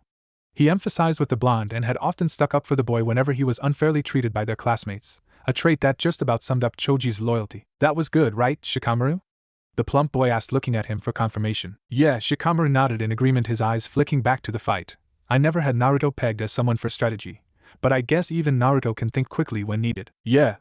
Choji enthused, guess Naruto really is a good shinobi, huh? Shikamaru nodded, thinking about the change that had occurred within Naruto since he had come back from finding the Godame. He had spent more time locked away in the archives than at Ichiraku's, which was highly unusual. Whatever had happened on that trip had changed Naruto, and that mask he was wearing well. Shikamaru couldn't see how Sasuke could be healed in moments by the two medic ninja that had been brought back, but they couldn't cure whatever it was that had caused Naruto to don a ANBU-style mask. One thing's for sure, Shikamaru told Choji, something doesn't quite add up with Naruto. The figure of Uchiha Sasuke hit the tree with a crack, his head snapping back and bashing against the tree. Naruto saw Sasuke's eye narrow before he fell face first onto the charcoal-like ground. Naruto turned his back to Sasuke and began to walk towards the streets of Konoha, away from the training area. He was secretly pretty proud of himself. He just managed to outsmart the prodigy of Konoha, the boy many expected to have a bright future within the shinobi ranks of Konoha, whereas he was somebody who many had been against him even joining the ninja academy. And he'd done it by using his head. He hadn't charged in blindly screaming and shouting like he had contemplated, but instead, he'd used his strengths to overcome him. Maybe Jiraiya had been right. Maybe there was a time for charging in, and a time for thinking things through. We haven't finished. Naruto closed his eyes. He had hoped Sasuke would know that this fight was over. Sasuke must have gotten pretty badly burnt when he crashed into the burning tree, and he supposed it was a testament to Sasuke's strength that he was able to still challenge him to continue the fight. Naruto turned around and looked at Sasuke. His clothes were burned, revealing some of his chest, pink from the heat of the burning tree. The crimson-red liquid of blood cascading down his chest, the same crimson-red liquid that his hair seemed to be matted with. The insane look in his eyes was, however, still present. A pang of guilt hit Naruto. He hadn't intended to cause that much damage to Sasuke when he had delivered the kick, but the guilt quickly subsided as he remembered Sasuke launching 2 of those giant fireballs at him. "You can't beat me that easily!" Sasuke roared as he clambered through the burning remains of a small piece of forest into the clearing again. Naruto could see dismay on the faces of Ino and Sakura as Sasuke arrived in the clearing. "Sasuke," Naruto asked him quietly, "what are you doing?" Proving Sasuke's breasts were ragged and he was blinking strangely. "Proving I'm stronger than you, better than you. To prove you're nothing but a poor ninja who got through the academy by luck." Naruto got the distinct impression that wasn't what Sasuke had intended to say, that he had amended what he was originally going to say to something else, something more personal. "I'm done, Sasuke," Naruto told him. "I don't have anything to prove." "Yes you do," Sasuke snapped, his lips forming a vicious smirk. "Even if you could finish me off, you couldn't, just like you couldn't with Haku." Naruto winced as if stung by a bee. He had no idea how Sasuke had known about his inability to fulfill Haku's wishes, but he had a good guess, throwing a look at Sakura, and had he not been wearing his mask she would have seen an incredibly hurt look, though she seemed to get the message as she recoiled under his gaze. "I'm done, Sasuke," Naruto repeated coldly. "I'm not going to get involved in your petty attempts to live up to your brother." "Don't you dare!" Sasuke screamed accusingly, before regaining his composure and finishing, "Don't you dare talk about him. You know nothing." "I know everything." Naruto growled angrily. "I know you're so desperate to catch up to your brother, you're willing to do anything and get there by any means. So desperate for revenge, that you think about nothing else. But I know something you haven't realized yet. You're not as ruthless as Itachi, you don't have the hate." Naruto watched Sasuke's eyes widen before they narrowed dangerously. Apparently he had struck a nerve. "You know nothing," Naruto answered with a shrug. He knew he was right. He knew exactly how Sasuke was feeling. Well, not exactly, but he knew about how revenge made you act differently. When he was younger, he remembered wanting to have revenge against the people who treated him badly. Sometimes it scared him to remember how closely to becoming like Gaara he had come, but he'd found something other than revenge: friends. Naruto supposed this was the difference between himself and Sasuke. He had craved friends, and when he made them, he had quickly lost his resentment he had felt to those who had treated him badly. But Sasuke, who so many people wanted to be friends with, had shunned everyone and thrived in the hate he had for his brother. As Naruto turned once, intent on going back to his apartment to read over the books he had managed to take out of the archives, he felt the same crackling in the air as he had in the Chunin exam. Sasuke couldn't possibly be doing what he thought he was, could he? Turning quickly, he saw Sasuke gripping his right hand with his left. Bright white light, not dissimilar to that which had gathered around Tsunade's, started to form around Sasuke before the luminous white chakra of lightning began to gather in Sasuke's hand. Naruto knew he had to act quickly, and crossing his fingers in the familiar hand seal for the Kagebushin, a perfect replica of Naruto appearing beside him. It was obvious to one set of eyes that Sasuke was nearly finished charging his Chidori, let alone 2. Naruto stuck his hand out and began to gather as much chakra as possible whilst the clone worked as quickly as possible. Naruto kept his eye off Sasuke whilst watching through his strange link to his clone how the rasengan was coming along. Sasuke's Chidori was finished charging quicker than Naruto had been able to make his rasengan, and it was with some fear that he watched Sasuke come rushing forward, the dirt from the ground flying into the air as he did so. "Chidori!" Sasuke roared, his eyes wide, the 2 tomo of the Sharingan becoming apparent to Naruto, whose clone dispelled, leaving Naruto with a fully formed rasengan in his hand. "Rasengan!" Naruto roared from behind his mask, swinging his arm out to strike, hoping that he would be able to strike Sasuke before he could hit the Chidori on him. Both shinobi came within millimeters of striking each other when an unfamiliar voice shouted over the both of their roars. Futon de Tapa. A large, almost hurricane-like wind erupted within Training Ground 8 with enough force to fling the bodies of Naruto and Sasuke from their impending clash and into the large wall, where the shrub land had previously been, that separated Training Ground 8 from Training Ground 9. The blast of wind may have been able to stop the two shinobi striking each other, but it hadn't stopped the wall receiving the brunt of both jutsu. The Chidori and Rasengan both hit the wall, causing a small explosion to erupt, sending chunks of rubble all over the training ground. Naruto wandered through the dust that had filtered across the ground thanks to the small explosion, coughing and covered head to toe in dust, but otherwise seemingly okay. As Naruto came out of the dust, managing to blink away the remnants of soot that had filtered through the mask, he saw exactly who was responsible for ending his and Sasuke's disagreement. There in the middle of the clearing, standing in front of the rest of the Rookie 9, stood Sarutobi Asuma. His cigarette hung limply from his mouth, his hands were still in the seal for the jutsu he just used, and a look of absolute fury was on his face. What the hell is going on here? Naruto had rarely seen Team 10's Jonin-sensei, but whenever he'd seemed very similar to Shikamaru. Sarutobi Asuma had always seemed fairly laid back, not willing to let anything faze him. He'd always seemed so calm and collected. But that wasn't the Asuma who was stood in front of him at the moment. The man in front of him was flushed with an anger that Naruto hadn't had directed at him in months. Naruto tried several times to offer an explanation for what had just happened, but nothing he could think of seemed to be able to justify what the bearded man had just broken up. Naruto knew he was well and truly in the shit. He'd been caught using an A-rank technique on a fellow shinobi of Konoha, his teammate no less, and while Sasuke had been in the same situation, he somehow doubted that the Uchiha heir would be in the same amount of trouble he would no doubt be in. Naruto was momentarily distracted by the figure of Uchiha Sasuke stumbling out from the rubble looking much worse than he did. Despite being, like Naruto, covered from head to toe in soot, the crimson-red blood that drained from the wounds which Naruto had inflicted upon his teammate was still evident, staining the soot a bloody red. Naruto had to admit Sasuke looked a lot worse than he did. As he tried stumbling towards the group, he fell to a knee a couple of times, clearly struggling to stand, the injury to the back of his head no doubt being the source of Sasuke's pain. Sasuke, Asuma barked, "You need to go to the hospital." "I'm fine." Sasuke growled, coming ever closer to Naruto. "I don't need your help." Sasuke's point would have been much more convincing had he not again stumbled and nearly fallen down. Naruto watched Asuma give Shikamaru a sideward glance and nod of the head. Shikamaru seemed to understand, probably due to the closeness that the two shared, and brought his hand into one solitary hand seal. The seal of the rat. The shadow beneath Shikamaru zoomed forward just like it had during the Chunin exams and joined with Sasuke's shadow. Sasuke stilled instantly, a look of anger ignited in his eyes as he realized what had happened. "I'll take him to the hospital, Asuma-sensei," Shikamaru offered before walking calmly away from the group like he had witnessed nothing out of the ordinary. His shadow still connected to Sasuke's, and Sasuke was forced to mirror Shikamaru's every move, the look of defiance still present in his eyes, as Shikamaru marched him out of the training ground. "Thank you, Shikamaru." Asuma nodded in acknowledgement to his student. Naruto now shifted uncomfortably as the gaze of Team 10's Jonin instructor turned upon him. He was now well aware he was the only one suffering Asuma's anger, and if it was anything like his father's had been, Naruto shuddered, the thought of the one time he had managed to anger the Sandaime still present in his mind. This wasn't particularly a foreign situation for Naruto.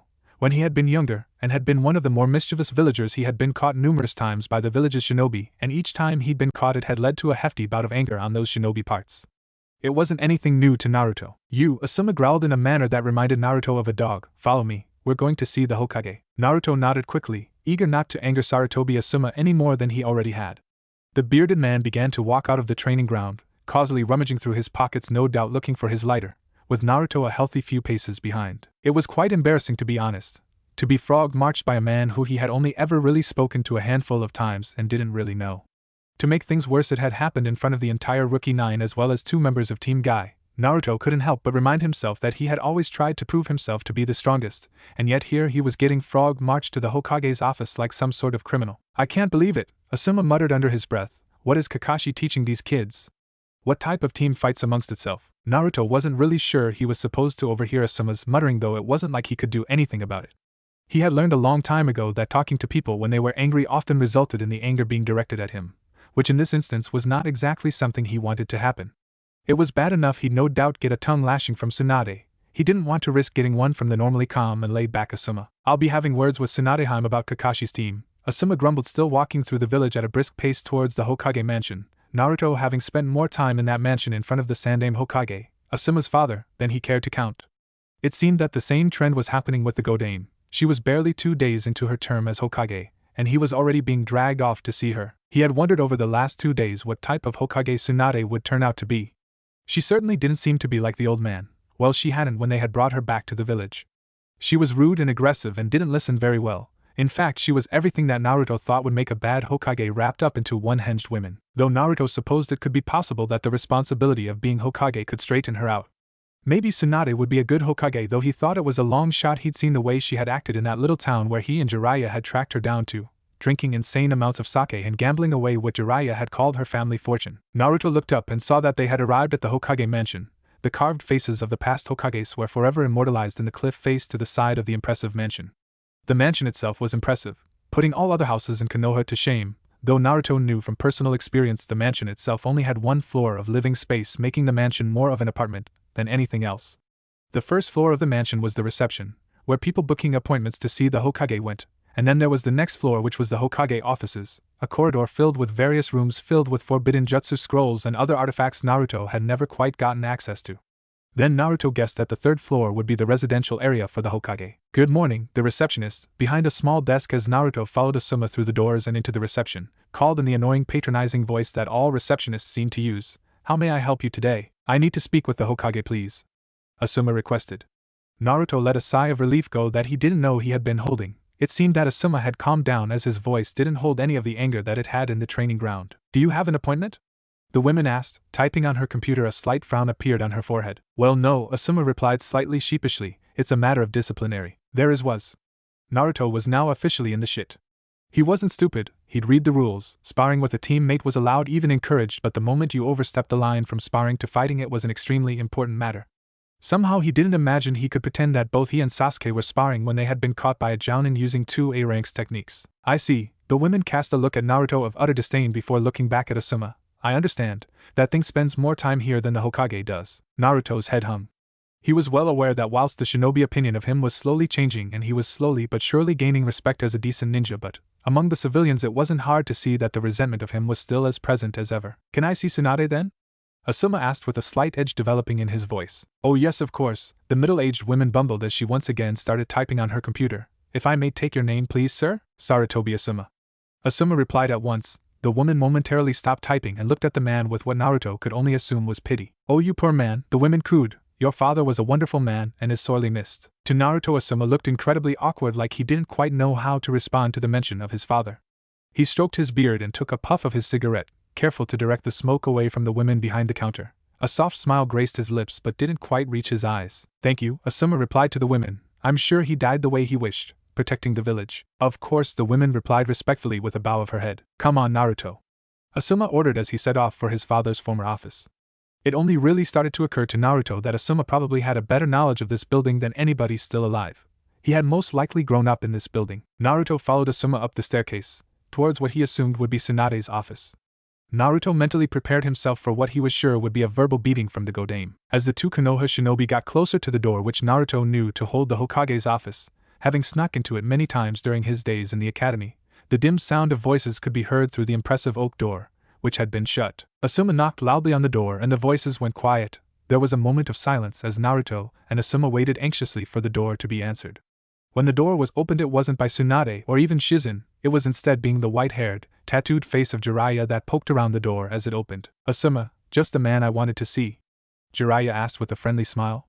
"What can I do for you?" Asuma replied, casting a quick look at Naruto. "Well, it wasn't actually you I came to see." "Is Tsunade here?" Jiraiya's head disappeared behind the door away from view for a moment before the door opened, revealing the office. Jiraiya now stood beside a desk that was piled high with paper. In between the piles of paper sat the extremely bored-looking Tsunade. Her head resting in the palm of her hand, her body slouched, and she looked like she would rather be anywhere but cooped up in this office. "Tsunade-sama," Asuma greeted with a slight bow of his head. "What can I do for you, Asuma?" the blonde woman asked, lifting her head out of her hands and folding them underneath her bust. Asuma's eyes snapped over to where Jiraiya was sat casually reading the document that sat at the top of the extremely large pile to the right of Tsunade. "Don't worry about Jiraiya," Tsunade informed Asuma offhandedly. "He might as well stay, he'd only find out what happened here anyway." Jiraiya seemed to take what Tsunade had said as a compliment, but Naruto thought she meant it as anything but. Though that didn't seem to bother the white-haired man, then again this was the man who took the word pervert as the ultimate compliment. "I had arranged to meet my genin team at Training Ground 6 to work on their taijutsu," Asuma explained. "As I was on my way, however, I got distracted by a large commotion coming from Training Ground 8. I decided to check in on it, and arrived just in time to see Uchiha Sasuke charging at Uzumaki Naruto with the Chidori. At that moment Naruto saw both Sannin's eyes lock on him. Jiraiya seemed slightly more alarmed than Tsunade did. Perhaps she wasn't familiar with the Chidori technique. It didn't seem like a technique that many people were aware of, as Naruto recalled that only Mato Guy had known of it when Sasuke revealed it during the Chunin exams. Uzumaki then retaliated with the Yandame's rasengan. This announcement from Asuma had drawn a gasp from Tsunade and a slightly proud look on the face of Jiraiya. Injuries? Tsunade asked curiously. Thankfully they were minimal, Asuma replied. Sasuke suffered more than Naruto did. It would have been much worse had I not intervened and managed to divert each of them away from the other. Though I am afraid the wall dividing training grounds 8 and 9 will need repairing. Explain yourself, Naruto, Tsunade ordered, and it had better be good. Naruto knew that there wasn't any way he could explain himself. He had allowed Sasuke to bait him into a fight which had quickly escalated into both shinobi using extremely dangerous techniques. There was no way to get himself out of this, he would just have to accept the punishment. There isn't much to explain, Naruto informed his Hokage with a shrug. Me and Sasuke had a disagreement, and well, it was strictly true, but it was better than saying that Sasuke had just been looking for a fight, and he had stupidly given Sasuke exactly what he wanted. He's your teammate, Tsunade exclaimed. The entire reason that genin are placed on a team of 3 is to teach them the value of teamwork. You're not supposed to try and kill your teammates. The last part had come out as a hiss, and her eyes were staring at him incredulously like she couldn't believe what Asuma had told her. In fairness, Tsunade-sama, Asuma argued before Naruto had chance. Naruto only used his rasengan when he saw Sasuke charging the Chidori. It was more self-defense than anything. Naruto shot what he hoped was a thankful glance towards Asuma, who if he saw it didn't acknowledge it. Naruto could hardly believe a man who he had barely said 5 words to had openly defended him against the prestigious Uchiha, and whilst what he had said was the truth, Naruto had lived in Konoha long enough to know that the truth wasn't always spoken when it concerned him. This announcement from the Sandame's son had apparently caused Tsunade to lose some of her anger, as she sank back into her chair and looked at both Naruto and Asuma. So where is Uchiha Sasuke? Tsunade asked with a tilt of her head. Nara Shikamaru has taken him to the hospital, Asuma replied immediately. Tsunade turned her attention once again back to Naruto and raised an eyebrow at him and asked in a voice which contained a mixture of anger and mild disbelief. You injured him enough to warrant sending him to hospital? Naruto looked sheepish, scratching the back of his head, causing several strands of blonde hair to fall forward over his white mask, momentarily obscuring the painted leaf insignia on the forehead of the mask. I didn't mean to, Naruto exclaimed. We were fighting and well, I tricked him with my clones and sort of kicked him into a tree. I see, Tsunade replied with pursed lips. You should just be grateful that neither of you were seriously hurt. Nevertheless, it is still incredibly irresponsible, and as such you will be on D-rank missions for the next month. What? Naruto exclaimed. You heard me. You've demonstrated a complete and utter lack of respect for your teammate, even endangering his life. You're lucky I am not sending you back to the academy. But I only used the rasengan in defense, Naruto protested, repeating the words which Asuma had used in defense of him just minutes earlier. You were still fighting before that, Tsunade told him, and not just a friendly spar. Tsunade quickly told him, seeing that he was ready to protest. But I didn't go looking for the fight. Sasuke goaded me. Naruto exclaimed, still protesting against the D-rank mission punishment. He'd rather do anything than D-rank missions. If he had to go back to chasing lost cats and painting fences now, he'd go insane. And you responded. Tsunade pointed out, you were as much a part of that fight as Sasuke was. Well, I don't see Sasuke here, Naruto argued, crossing his arms. That's because you put him in hospital. Tsunade growled, and beneath his mask Naruto blushed. And don't worry, after this meeting I am going to go and speak with Sasuke and hand him the same punishment. Naruto was slightly relieved that he was at least being treated on an even foot with Sasuke. If he was going to be doing D-rank missions for a month, then Sasuke should be doing them for at least 2 months, seeing as he was the one who tried to hit him with the Chidori. Now I expect you to report here tomorrow morning for your first D-rank, Tsunade ordered. Naruto nodded sharply and made a quick retreat from the office. Asuma began to follow him out, apparently thinking that his job had been done and that the punishment had been handed out. Actually, Asuma, the deep voice of Jiraiya called out as the 2 Konoha shinobi were close to opening the door. Could you stay behind? We would like to discuss something with you. Asuma looked at both Sannin carefully for a moment before nodding and stepping back into the room, in a few short strides managing to be back standing in front of Tsunade's desk like he had been just moments before. You may leave, Naruto, Tsunade told him. Naruto didn't need to be told twice. There was a bowl of ramen at his apartment with his name on it. Opening the door and stepping outside of Tsunade's office, he left the door to swing itself shut. As it did, he caught the beginning of the Sannin and Asuma's conversation. Now Asuma, the unmistaken voice of Jiraiya asked, are you still in touch with the 12? The door to the Hokage's office shut with a soft click of the latch, the conversation ending and being replaced with nothing but soft murmurs. Naruto's curiosity was piqued about what could possibly be being talked about between 2 Sannin and the Sandame Hokage's eldest son, but even he was not brave, or stupid, enough to try and listen in on a conversation between 2 Sannin. And beside, he was hungry and there was a bowl of ramen just waiting to be eaten at his apartment. The Uchiha clan district was the largest of all the clan districts in Konohagakure no Sato, and was best described as a small town. Near on 100 decently sized houses that all sat long since abandoned, the roads that led between the houses were empty. If anybody had been walking past the entrance to the district, they would have thought it empty, abandoned and completely uninhabitable. However, they would be wrong. Deep in the heart of the Uchiha clan district there was a house, not much different from the rest of the houses that made up the district, where a single light shone into the otherwise dark section of Konoha. Uchiha Sasuke was to everybody's knowledge the last Uchiha in Konoha, the only surviving Uchiha from the once great clan that had been tragically slaughtered at the hands of their own prodigy. When it had happened, everyone had been so considerate towards him, so quick to offer him kind words and a comforting ear, but he needed none of their pity. The third Hokage had offered him various apartments, trying to tempt him away from the place he had called home for so many years. The third had often come to visit him to make sure that he was coping. Sasuke didn't know why or particularly care. He guessed that the Sandaime was worried about the effects living in the house that he had witnessed his parents so brutally murdered and would have on him. He needn't have worried. Nothing had changed. In fact, living in that house, his house, had done more for him than any teacher at the academy. This house had helped create the hate that he would one day be able to use to redeem his clan, to one day kill his brother and avenge his family's death. This house had caused his sadness to turn into his most powerful weapon. Everywhere he looked when he was in his house he saw them.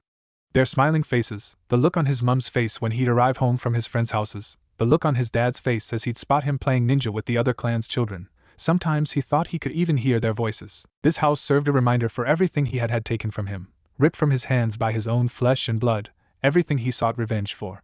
Yet, the hate he felt wasn't enough, the power he had wasn't enough. He didn't hold a candle to Itachi. By his age, Itachi had become a NBU captain, and here he was still stuck on a genin team of rejects. He had the dead last and a kunoichi who didn't know one end of a kunai from the other. How was he supposed to get powerful enough to kill his brother with such no-hopers around him? But even those no-hopers, or perhaps just the dead last, had shown glimpses of something that truly terrified him. Uzumaki Naruto, a boy who had barely managed to graduate the academy, had proved himself to be a powerful adversary. There was a power in Naruto that nobody seemed to be able to explain, or more importantly is willing to explain what this power was. He'd had glimpses of it when they had hunted down Sabaku no Gaara. How had somebody as unremarkable as Uzumaki Naruto been able to beat the monster that Gaara had transformed into? How had Naruto been able to summon a summon the size of which he had? Sasuke had considered it a fluke at the time. It had been well documented in his clan that even average shinobi were capable of pulling of remarkable feats when under enough stress, but now that option seemed less likely. The fight he had challenged Uzumaki Naruto to had opened his eyes. He had been beaten by the dead last. The dead last had somehow managed to trick him and capitalized on it. How had he been able to pull off such a move against him? Every sparring session they had had since being placed on the same team had resulted in his victory. It was almost like Naruto's fighting style had changed since coming back from collecting the Godaime. How could he expect to beat Itachi if he couldn't even beat Naruto? He had to become stronger.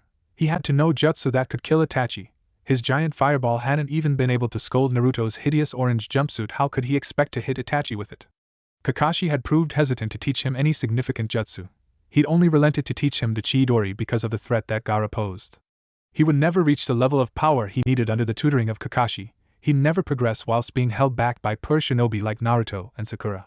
He needed to get stronger. Well, if it isn't Larry Loner. Sasuke whipped around, dropping his chopsticks onto the wooden table with a mild clatter, standing abruptly appending his seat and locking eyes with the intruder in his house. The intruder stood boldly in the doorframe of the kitchen. He was tall with limp grayish hair framing a pale face with strangely dark lips, a beaded necklace hanging around his slender neck, and odd purple rope tied around his waist. "Who are you?" Sasuke demanded, falling into a fighting stance. "That would be very stupid of you," the figure chuckled, nodding at Sasuke's fighting stance before glancing over Sasuke's shoulder. The last Uchiha glanced quickly over his shoulder to see a red-headed girl wearing a bandana, a defiant look in her brown eyes as she crouched on his windowsill. The gray-haired figure then glanced to his right, near the door which led to the staircase, revealing a large red mohawked man, a thick large purple rope tied in a bow around his back. Even Sasuke had to admit he looked intimidating. It was then Sasuke noticed that the gray-haired line of sight had shifted again, this time to directly above him. There on the ceiling was a tanned young man with 4 arms and a black ponytail which hung towards the table. As he effortlessly hung from the ceiling, the young boy gave him a mocking smile. "What do you want?" Sasuke asked, knowing full well he was surrounded. He wasn't Naruto. He wasn't stupid enough to attack the young man who stood in front of him whilst his 3 cronies surrounded him. "That's simple," the figure in the doorway replied. "We're here to collect you." "Collect me?" "Yes," a smile adorned the dark lips of the figure. "We're here to take you to Orochimaru." "Oh," Sasuke growled, "and what makes you think I'll go with you?" "Because you want power," the young man whispered, "and Orochimaru-sama can give you the power you crave." Sasuke's eyes went wide. This was an offer. They wanted him to go with them to train under a Sannin. To train under one of the most powerful shinobi in the world, a shinobi who made Kakashi look like a genin. That seal on your neck, the girl behind him said, causing Sasuke to again glance over his shoulder, is the key. It will unlock all your potential which will be lost if you don't come with us. You won't amount to anything in this shitty village. She's right, the pale figure in the doorway agreed. The hidden villages keep shinobi weak. Telling them which jutsu they can and can't learn, forbidding them from using techniques of true power. Orochimaru-sama is unlike any other Kage. He encourages you to learn such techniques, rewards you for mastering deadly techniques any other village would exile you for. He is the only way you'll get power. Was it true? Was it possible? Could Orochimaru possibly give him the power he so desperately needed to succeed, or was that a lie? Maybe he could gain the power they spoke of here. His mind cut to the technique that Naruto had used.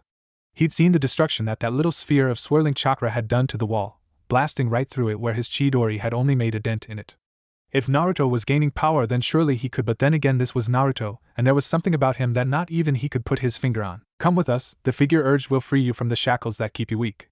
You'll be a match for your brother before you know it. Sasuke turned shocked eyes back upon the figure, who smirked at the look of shock that was written across Sasuke's face. Oh yes, Orochimaru-sama has told us all about the great Uchiha Itachi. The boy remarked about how strong he is.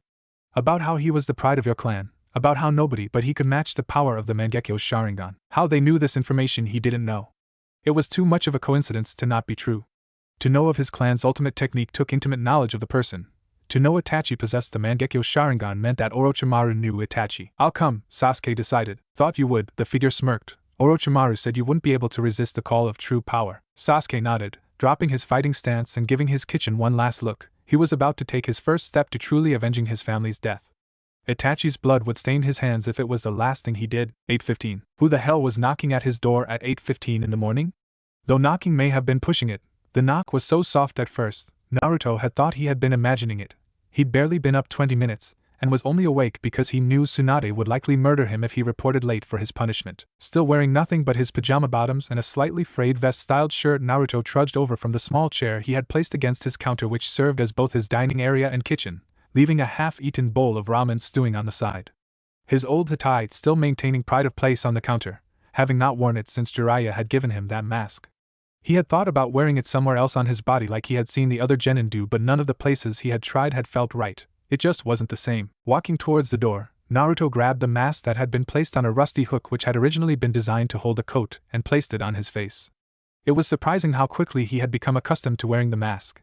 It was almost routine for him now. Making sure that the mask was in place, he swiftly turned the keys that sat into lock and twisted the door's battered handle, yanking the door open, ready to ask just why they felt the need to knock at such an ungodly hour.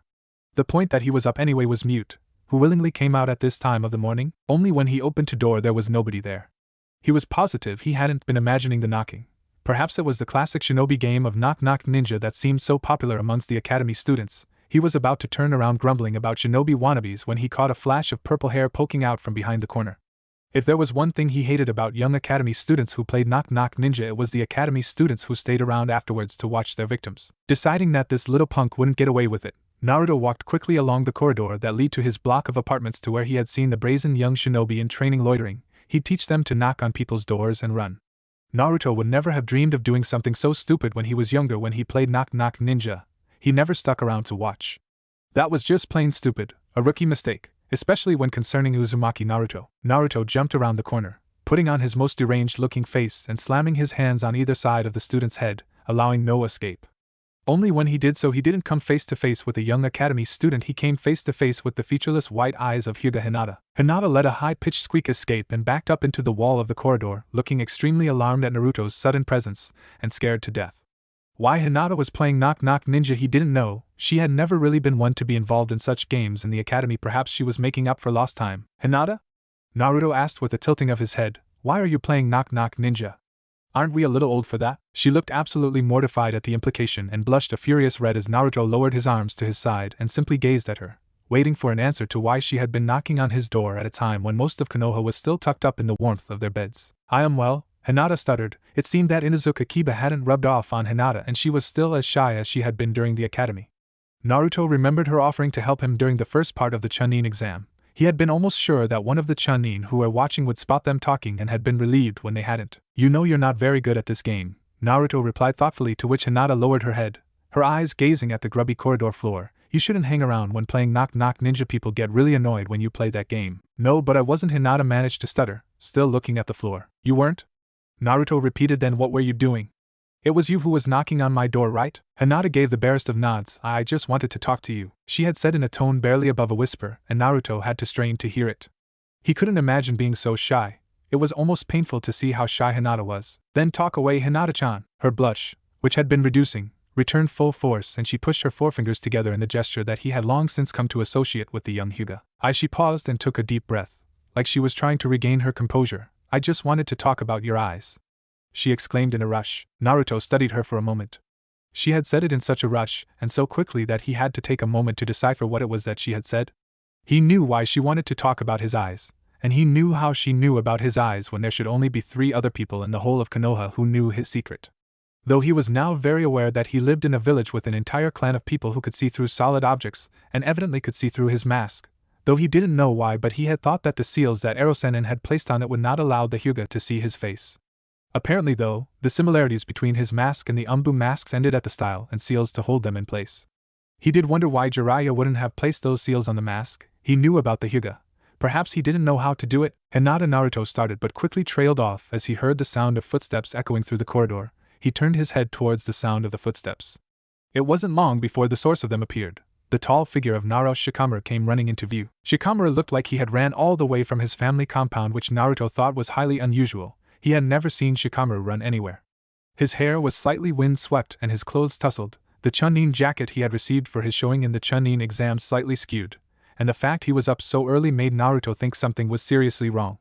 Shikamaru was well documented for liking a leisurely lay in the mornings, something Naruto had heard Ino scold him for numerous occasions. Naruto, Shikamaru called, the Hokage needs to speak with you, it's urgent. I'm not supposed to be there for another 45 minutes.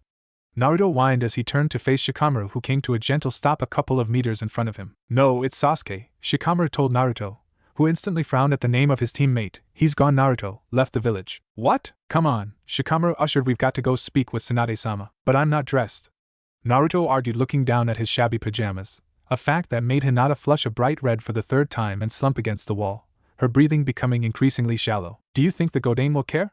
Come on, Shikamaru told Naruto in a hurried fashion. Naruto decided he didn't like pushy Shikamaru and much preferred the lazy, sleepy Shikamaru he was used to. Let me just lock my door, Naruto yelled over his shoulder as he bounced down the corridor towards his apartment door, and slamming it shut and locking it with a single key before running back towards Shikamaru, only not waiting for the dark-haired boy to start running, instead running straight past him, leaving Shikamaru standing next to Hinata with a blank expression on his face as Naruto dashed down the corridor yelling over his shoulder. We'll talk about it later, Hinata.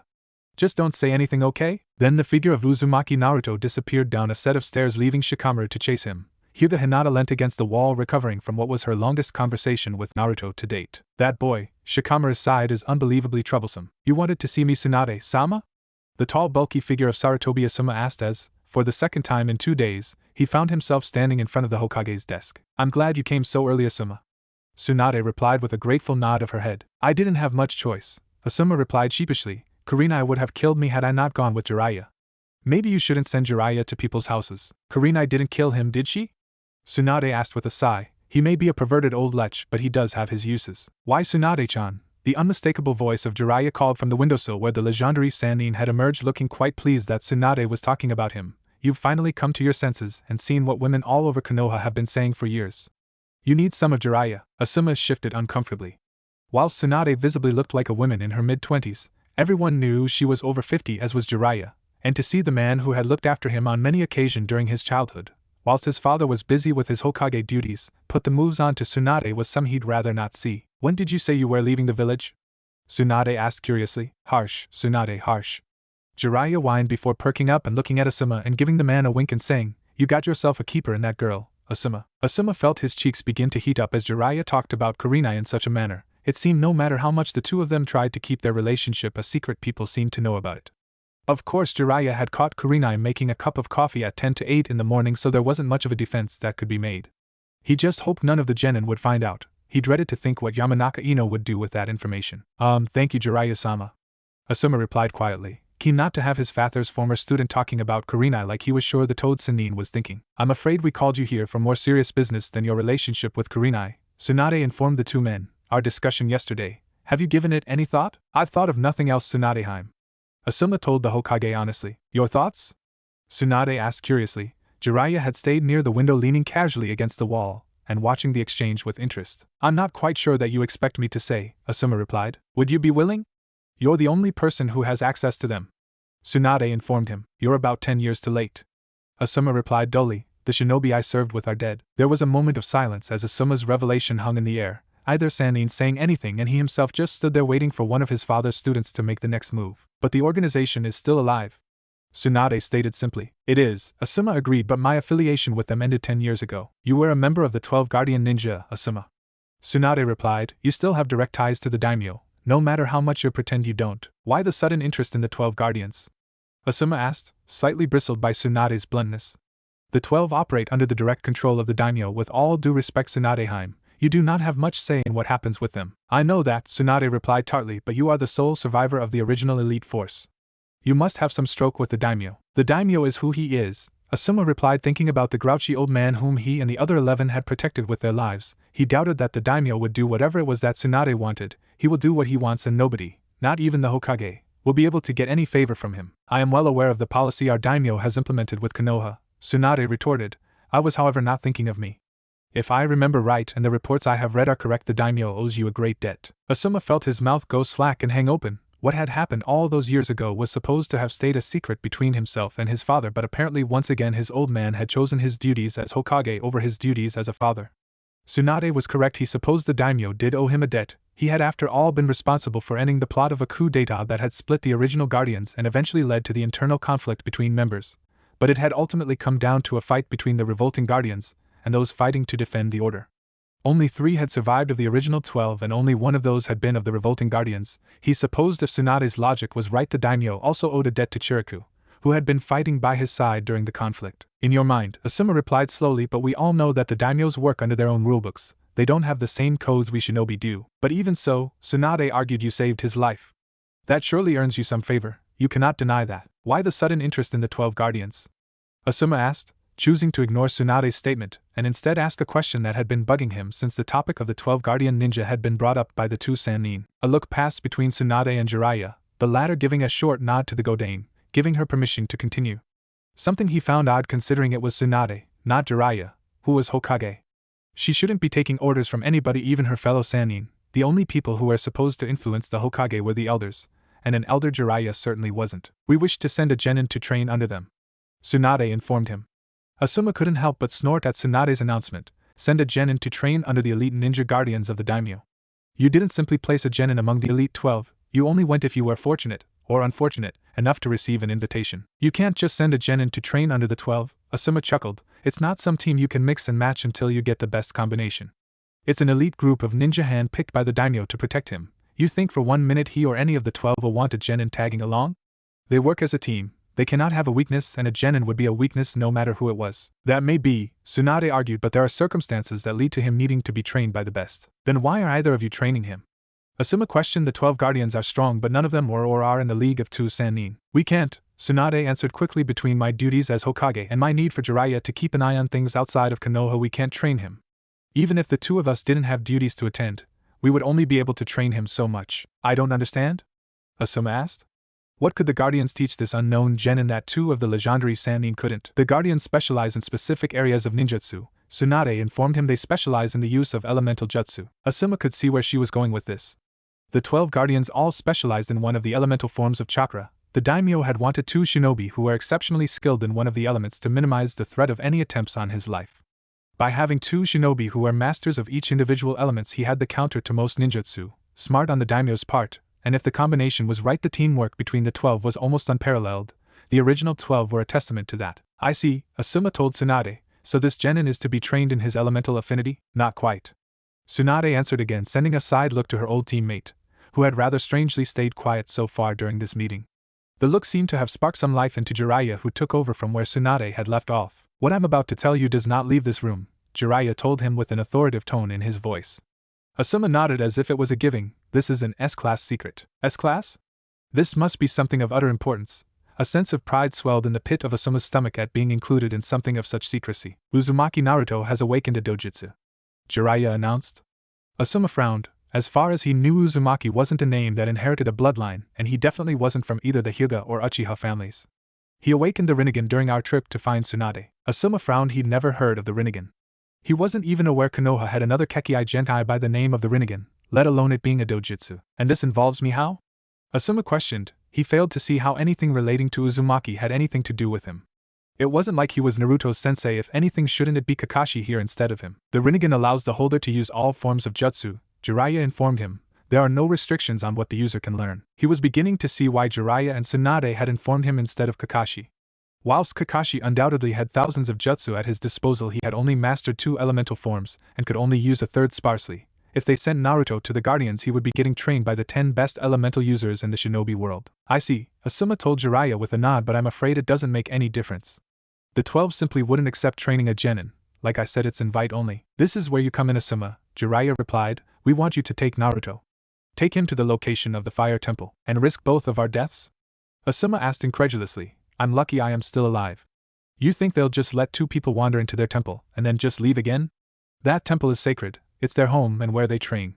It holds secrets not even I am stupid enough to talk about. You simply don't walk out of it alive. Their secrets are too great. You could not persuade the daimyo to let you train? Jiraiya asked. He owes you a life debt. Even a daimyo cannot argue with that. You want me to waste a debt of this magnitude on getting a genin some additional training? Asuma questioned with an edge. I do not view it as a waste, Jiraiya replied. Naruto is a shinobi of Konoha with a weapon in his arsenal which could greatly help Konoha in the future. You have other reasons for sending him away? Asuma questioned, not liking the way that Jiraiya had spoken about Konoha's future. To him it sounded like the Toad Sannin expected something bad to happen. His training is imperative, Jiraiya told Asuma with a sigh. For both his own safety and for Konoha's. For Konoha's safety? Asuma repeated, looking at Jiraiya skeptically. In the years I have been tracking Orochimaru, I have heard of an organization that began to be associated with his name. They were rumored to be made up of missing nins from various nations. Who their leader is or who the other shinobi are, I don't know. But when Naruto and I were about to leave to find Tsunade, Uchiha Itachi and Kisame of the 7 Swordsmen arrived looking for Naruto. There is only one reason they would be searching for Naruto. His dojutsu? Asuma asked. No, he hadn't awoken it at this time. The only other reason anybody would search for Naruto is the Kyuubi. Jiraiya replied sadly. It didn't make sense to Asuma. Why would anybody be looking for the Kyuubi? Everyone over the age of 13 knew that the Kyuubi was sealed by the most gifted seal master Konoha had ever produced. Nobody, maybe not even Jiraiya, could undo the Yondame's seals. Was there any point in searching for the boy who contained it? So you're sending him away to avoid these missing nins finding him and to stop them from infiltrating Konoha anymore? Asuma deduced. He had to admit it did make sense. If they were seriously searching for Naruto, it wouldn't take them long to come back to Konoha to find the boy, but if he was away, with only a few people knowing his location. It's one of the reasons the 12 Guardian Ninja is so appealing, Tsunade piped up. Nobody knows the location of the fire temple.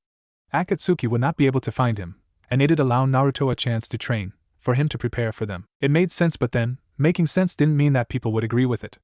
Whilst Asuma did agree that if this group of missing nins were searching for Naruto, it was for the best to get him out of Konoha, and getting him to a place such as the fire temple was a good idea. But none of this changed the fact that the daimyo would unlikely allow Naruto to be trained by the 12. Asuma was about to reply to the 2 Sannin when the door to the Hokage office flung open, revealing the form of Uzumaki Naruto. It appeared Shikamaru had succeeded in getting the young boy, though he appeared to be still in his pajamas. His feet were bare and dirty from no doubt running through Konoha. His hair was even more unruly than normal, and his face still covered by that white mask he had been wearing since he returned with Tsunade. Sasuke! Naruto yelled, his breathing short and shallow as he burst into the office, his finger pointing accusingly at Tsunade.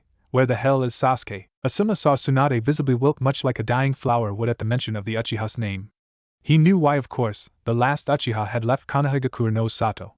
All the Jonin had been used last night to try and locate the intruders that had arrived in Konoha, but nobody had been able to find them. It was only later in the early hours of the morning that they discovered, while searching the Uchiha compound at the house which had previously held the young Uchiha, an uneaten meal sitting cold on his table, a half-drunken glass of water beside it. Clothes packed quickly, and the entire house looked like a small tornado had hit it. Uchiha Sasuke, Tsunade told the boy, has defected from the village. What? Naruto screamed. No way, there's no way Sasuke would do that. Kakashi trailed the scents of the 4 intruders to the Uchiha compound and then to the borders of the fire country. Sasuke's was with them, Tsunade told Naruto. Asuma watched the boy's head hang. It was impossible to know what the boy was thinking, his mask not only masking his face but the emotion he was no doubt feeling. Something that unnerved Asuma. He hated not being able to see people's faces. You could tell so much from seeing the expressions. He could have been forced, Naruto asked, hopefully, his voice full of desperation. You said there were 4 of them. Not even Sasuke could overpower 4 shinobi. No, Tsunade informed Naruto, a look of utmost regret on her face. He left willingly, he even packed supplies. Then I'll go and get him back. Naruto growled with fierce determination in his voice and a pump of his fist. I'll bring him back even if I have to break his legs and drag him back. You're wasting your time. Jiraiya stated simply from his position against the wall. Sasuke left because he wanted to. Even if you did manage to bring him back, he'd just leave again at the first chance your back is turned. You're wrong! Naruto exclaimed, turning his attention to the Sannin. Oh, am I? Jiraiya asked. What would you have done if you caught up with him? Pleaded with him until you're blue in the face? Begged him on your knees? He chose to leave. Nothing you could do would convince him not to go to Orochimaru's side. Trust me, I know. But we can't leave him with Orochimaru. Naruto exclaimed. You must stop thinking about him as if he were your friend. Jiraiya told Naruto. He is my friend. Naruto yelled and stamped his foot childishly. No, he isn't, Jiraiya countered, not letting the kid's anger affect him in the slightest. If he were, he would never have fought you, tried to kill you. If he was your friend, he would never have left with whichever shinobi Orochimaru sent to collect him. You don't know that, Naruto said quietly, almost weakly, like he was struggling to believe it himself. I do, Jiraiya answered. You need to forget him fast. You have more important things to do than worry about Orochimaru and the Uchiha. Then I'll train so hard I can defeat Orochimaru and get Sasuke back and defeat anybody who attacks my precious people. This exclamation brought a snort from Jiraiya and a look of skepticism. You think you'll get strong enough to beat Orochimaru under Kakashi? You can barely match Sasuke now. What makes you think you could beat a Sannin? I can't, Naruto stammered in an oddly hesitant moment from the boy who always seemed so self-assured. But I will. I'll train myself if I have to. If Kakashi won't train me seriously, I'll train myself until I can protect all my precious people and Konoha. I'll be its greatest protector. And just how do you plan on managing that? Jiraiya asked. With my help. Asuma hadn't known why he had said it. There was just something about listening to the boy proclaim he'd protect Konoha so passionately that it had reminded him of his own father's iron will to protect Konoha, an iron will that had led to his death. Perhaps this boy was worth calling in that debt from the daimyo. Perhaps this boy could protect Konoha. He'd have to get the ball rolling. If he was going to train Naruto, he wanted to do it properly. He didn't want to be marred into the same group as Kakashi. By the time he was finished with him, Uzumaki Naruto would not be a shinobi to mess with. Not Orochimaru, not Akatsuki, not anybody. He'd show the faith in the boy his father always had. Uzumaki Naruto would live up to his father's legacy. They had been traveling for nearly 4 hours and already Sarutobi Asuma was beginning to regret agreeing to the Godame's plan to train the troublesome Uzumaki Naruto. Ever since they had left Konohagakure no Sato, the blonde had done nothing but pester him to teach him new techniques, and Asuma was already beginning to miss the passiveness of his own Team 10. It was now safe to say that Asuma could see what Kakashi had been saying all these months. The boy had an unfaultable thirst for ninjutsu, something that would bode well if the boy was allowed to train under the 12. He couldn't say he had been particularly keen to take the mission when Tsunade and Jiraiya had first mentioned it. In fact, he had come damn close to rejecting it, but there was something about this boy that had made him want to help. When he had first returned from the 12 Guardians, he could not understand his father's attachment to the boy, but now he was beginning to see why. The boy was nothing but infectious. There was just something about the boy that screamed that fate had bigger plans for him than to simply be an ordinary shinobi, if one could be ordinary with the Kyuubi no Yoko sealed inside you. If he ever needed proof that Naruto was destined for things that few in Konoha could begin to comprehend, it was the unveiling of the Rinnegan. Asuma had never seen anything like it. When Naruto had taken his ANBU-style mask off in the Hokage's office, he had been awed into silence. Of course he had heard of it, but had always dismissed it as nothing more than a myth. But to see it in all its glory just meters in front of him had been inspiring. The mythical words that followed the legend of the Rinnegan echoed through his mind as he stared into the metallic silver of Naruto's eyes, the Savoir or Destroyer. He could now understand why Jiraiya and Tsunade were so keen for him to get the best training available to him. Why they had pushed so hard for it to be him to adopt the role that any shinobi in Konoha would have thought Hatake Kakashi would have taken. Hatake Kakashi had always been a strange one, as far as Asuma could remember, right back to their academy days. He'd always been a loner and a stickler to the rules, something which hadn't made him especially popular with the boys within their academy class. Of course the girls didn't care and were utterly besotted by the aloof Kakashi, which again didn't help him win over the boys in their class. Asuma had watched Kakashi rise through the ranks of Konoha's shinobi and had worked with him on numerous occasions, and there was no doubt he was a great shinobi. It was as a person that Hatake Kakashi was lacking. The masked man sometimes made decisions that mystified the other jounin, and often made him question whether his father was wise in letting the copycat ninja become a sensei. As far as Asuma could remember, Kakashi's decision-making had always been a little off right back to when he was a kid. Everybody from their class had heard about Uchiha Obito's death, and it was plain to see to all that it affected him greatly, still did now if the amount of time he spent at the monument was anything to go by. This was part of the reason why Asuma had been so reluctant to take Naruto on this training trip. The thought of leaving his own genin team with Kakashi didn't sit well with him. He had seen how Team 7 had acted toward each other. After all, that was one of the reasons he was traipsing over the fire country with an energetic blonde, and he wasn't keen to have his team taught by a man who had allowed his own to fall into such chaos. Though he knew he couldn't exactly blame Kakashi for all of Team 7's faults, the copycat ninja could only work with what he was given, and once again the Konoha graduation system had failed. Whilst it was tradition to place the highest scoring graduate with the lowest, sometimes it simply didn't work out, and Team 7 was one of those times. His father had gotten the dynamics of Team 7 wrong, and whilst it was only one team, the past had proven that a team in the mold of Team 7 was liable to either kill each other or get killed. He just hoped that perhaps Kakashi proved himself to be a capable teacher, and would look after his team as he looked after his fellow Jonin's pupil. At least he had Kurenai to keep an eye on things if everything went pear-shaped, and out of everybody in Konoha, Kurenai was the one he knew he could rely upon the most. It had broken his heart when he had to tell the red-eyed women that he would be leaving indefinitely on a mission that he couldn't tell her about. He had seen the confusion and hurt in her eyes, and he could only pray that she understood, and, as selfish as this may seem, hope that she didn't find somebody else during his time away. During all his years, Sarutobi Asuma had never met a woman like Yuhi Kurenai. It made him sad to say most kunoichi followed the path that Mitarashi Enko did, and whilst he was sure many shinobi in Konoha lusted over the snake mistress, that type of fervor wasn't appealing to him. No, Kurenai was gentle, kind but assertive enough to put him in his place when she didn't agree with him, which happened a lot. It was this nature that made Kurenai such a good Jonin sensei. He'd seen how she was with the young Hyuga. It was almost sisterly the way that Kurenai looked out for the exceptionally shy little girl. Team 8 was an interesting one from what Asuma had gathered. Each member part of one of Konoha's most prominent clans, and each member having a trait which made them have the potential to be an excellent tracking unit. Between the Hyuga Byakugan, the Inuzuka's dogs, and the Aburame's insects, it made for one very gifted tracking team. Though he hadn't said anything to Kurenai, he had learned quickly not to criticize her team. He still had a sore back from sleeping on the couch. To him it seemed that Team 8 lacked a significant ninjutsu user. He liked to think, though perhaps he was a little bit biased, Team 10 was the perfect mix. They had Shikamaru to immobilize their enemies, Ino to find out information, and Choji was the heavy hitter.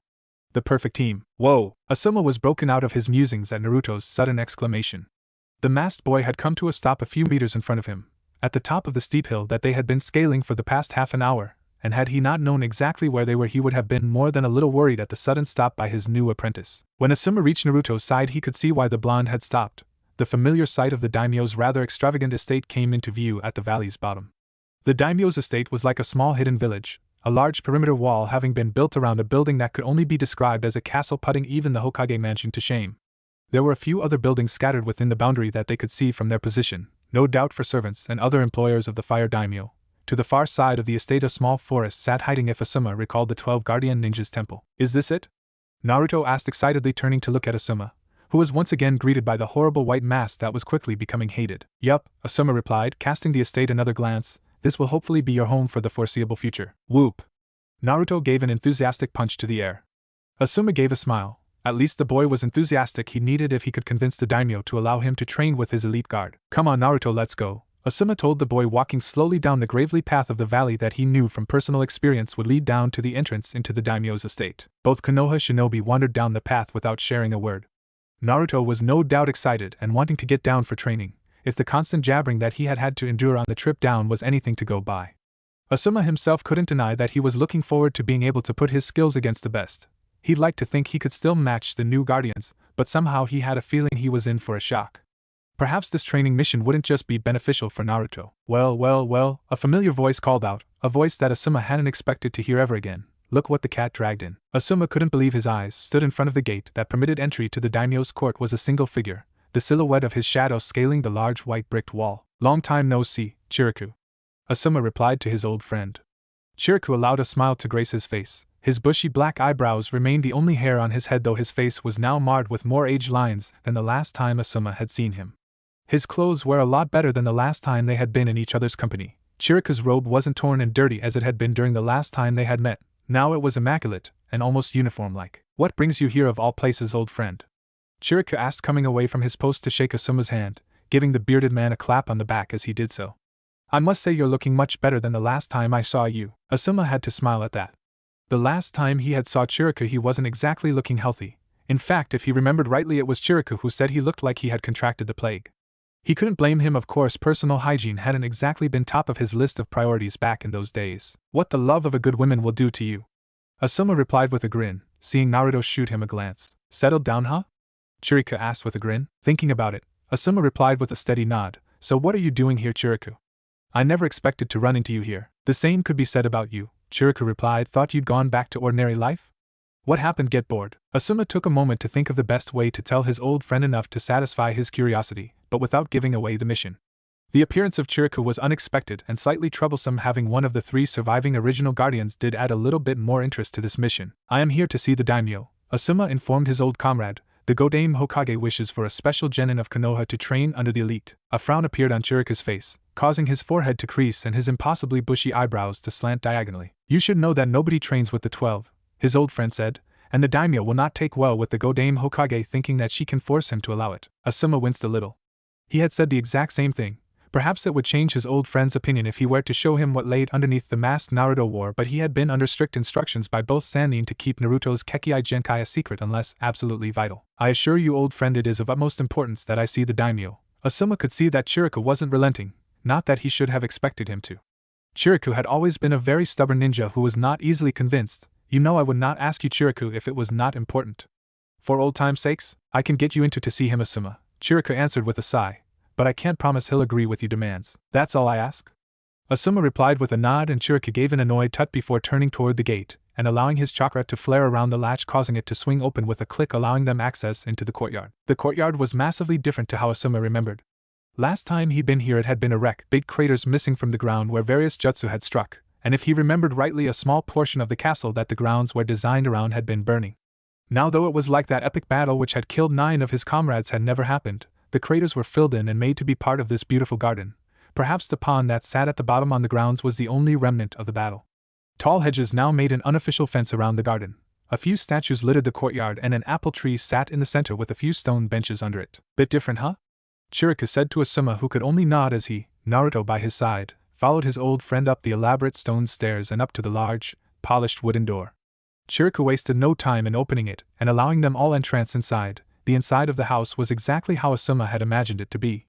Paintings adorned the walls of people, who he assumed were the daimyo's family. There was an impressive chandelier hanging from the ceiling. A large staircase sat just meters to the side of them which disappeared up to the next floor. If you'll just wait here please whilst I go and alert the daimyo to your presence, Chiriku informed them before wandering off to the door which sat underneath the large staircase, leaving the 2 Konoha shinobi on their own. It didn't take long once Chiriku had disappeared for Naruto to slowly begin to edge away from him, no doubt intending on having a look around this castle. Thankfully he had seen enough of the boy to anticipate this, and grabbed hold of the back of the boy's orange jumpsuit. Where do you think you're going? Asuma asked. The boy turned around and Asuma imagined he was looking sheepish underneath the mask. I just wanted to look around, the boy offered meekly with no real conviction behind his words. This is the daimyo's home, Naruto, Asuma told the boy, trying to implore to him how important a place this was. You must be on your best behavior if this is going to work. Naruto sighed and seemed to begrudgingly nod in understanding, taking his place by his side with his head slightly hung. I'll speak to the daimyo first, Asuma informed Naruto, thinking it best that he spoke to the man first. Having Naruto meet the daimyo could be well disastrous. You stay out here and don't move. Naruto tuteges Asuma-sensei. Have some faith. I'm not going to do anything. This is the daimyo's home. It would be a lot more convincing and comforting for Asuma had he not seen Naruto constantly call his father, the Sandaime Hokage of Konoha, old man. If Naruto could disrespect one of, if not, the strongest ninja in the village on a regular basis, then he could very well be capable of insulting the daimyo. And that wouldn't be good for them or Konoha. They waited in silence for a couple of minutes, Asuma looking at the various pictures which donned the walls. They were quite interesting and some were obviously very old. During his time as a guardian he had never once in all the 6 years stepped foot in this palace. The door beneath the staircase creaked open and the bald head of Chiriku poked out. He gave Asuma the barest of nods and the bearded man quickly left the young boy standing just meters into the palace as he strode across the entrance hall and towards the small door where Chiriku had poked his head from. Do me a favor, Chiriku, Asuma whispered as he walked past his old colleague and into the daimyo's office. Keep an eye on him. He's a bit boisterous. Chiriku nodded and allowed Asuma entry to the office whilst stepping out of the door frame himself. Asuma could only assume he had moved closer to Naruto to keep an eye on him. It's been a long time, Sarutobi Asuma. The old, croak-like voice that Asuma knew to belong to the daimyo of the Fire Country. The daimyo was an elderly man, easily older than his father had been. His wrinkled hands pursed on his desk, the fingers steepled together. The characteristic robes of the daimyo were in place, his familiar hat hiding his eyes and the majority of his face, allowing Asuma to only see the man's pale, thin lips which were framed by a perfectly trimmed white goatee beard. My lord, Asuma greeted with a bow of his head. He knew that back in Konoha he was known for being rather disrespectful, known for dropping the suffixes of respected people's names, but here he had to be. If he wasn't, he'd be dead. The daimyo was very old school, believing that respect to the proper people was key to keeping the fire country from anarchy. An old school of thought, but one that the daimyo believed in nevertheless. How may I be of help to you, Sarutobi? The daimyo asked, leaning forward over his desk a little, looking curiously at him. Asuma started before pausing and taking a minute to think. He had to word this carefully. I'm here with a request from the Godame Hokage, Senju Tsunade. The daimyo leaned back from his hunched position, allowing for the first time for Asuma to see his face. He had changed from the last time he had come face to face with the man. His face was more aged lines which had previously not been there now crinkled on his face. His eyes were still the same pale blue they had been, and his eyebrows were now pure white and of a thickness which rivaled Meito Gai. Asuma could almost see the cogs working in the elderly man's head. Asuma knew that the daimyo, whilst he ruled the entire fire country, he preferred to let the hidden village rule itself and not get involved in it. The only thing that he really got involved in, like many of the other daimyo, was the shinobi contests like the genin exam. A request from Tsunade? The daimyo repeated slowly. She's going to be trouble, that one. A request already, and barely a week into her new position. I didn't have this kind of trouble with your father. Asuma blinked olishly at the friendly tone that the daimyo was using. The daimyo was known for being the man who could inspire fear within even the bravest of shinobi, and whenever a ninja from Konoha had to deal with the elderly man, it was stressed upon them to be as diplomatic in their dealings with the man as possible. After all, it'd do no good to anger the man who had power that made the Hokage look like a toddler. A request, though? The daimyo repeated slowly. What type of request? The Hokage wishes for a genin student to be placed with the 12 guardians.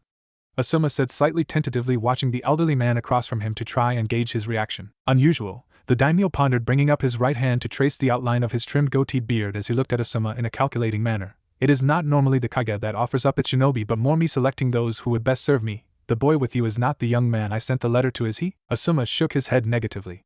In the hustle and bustle of the last few days, he had completely forgotten about Shikamaru getting a letter all but offering him a place amongst the 12. He knew that the young Nara heir had impressed not only his fellow Konoha shinobi in the genin exams, and apparently had made a lasting impression on the daimyo. So who is this boy? The daimyo asked, and why does the Hokage deem him important enough to send here? She feels the standard placement of genin into teams wouldn't benefit this genin, and would hold his development back. Asuma answered quickly, thinking on his feet. Well then, why not assign him as the apprentice to a respected shinobi? The daimyo asked with raised eyebrows. There was nobody available, Asuma lied, hoping that he had done so convincingly. Rubbish. Asuma mentally cursed a string of swear words which would have made Mitarashi ankle blush. He should have known better than to lie to this old man. The daimyo had an uncanny knack of being able to detect when someone was lying, going right back to his early days in charge. He was nothing if not a good judge of character. Sources say that the Toad Sannin has returned to Konoha? He has taken apprentices before, and if Tsunade felt your genin would be wasted in a team, who better to teach him than one of the strongest in Konoha? Asuma sighed.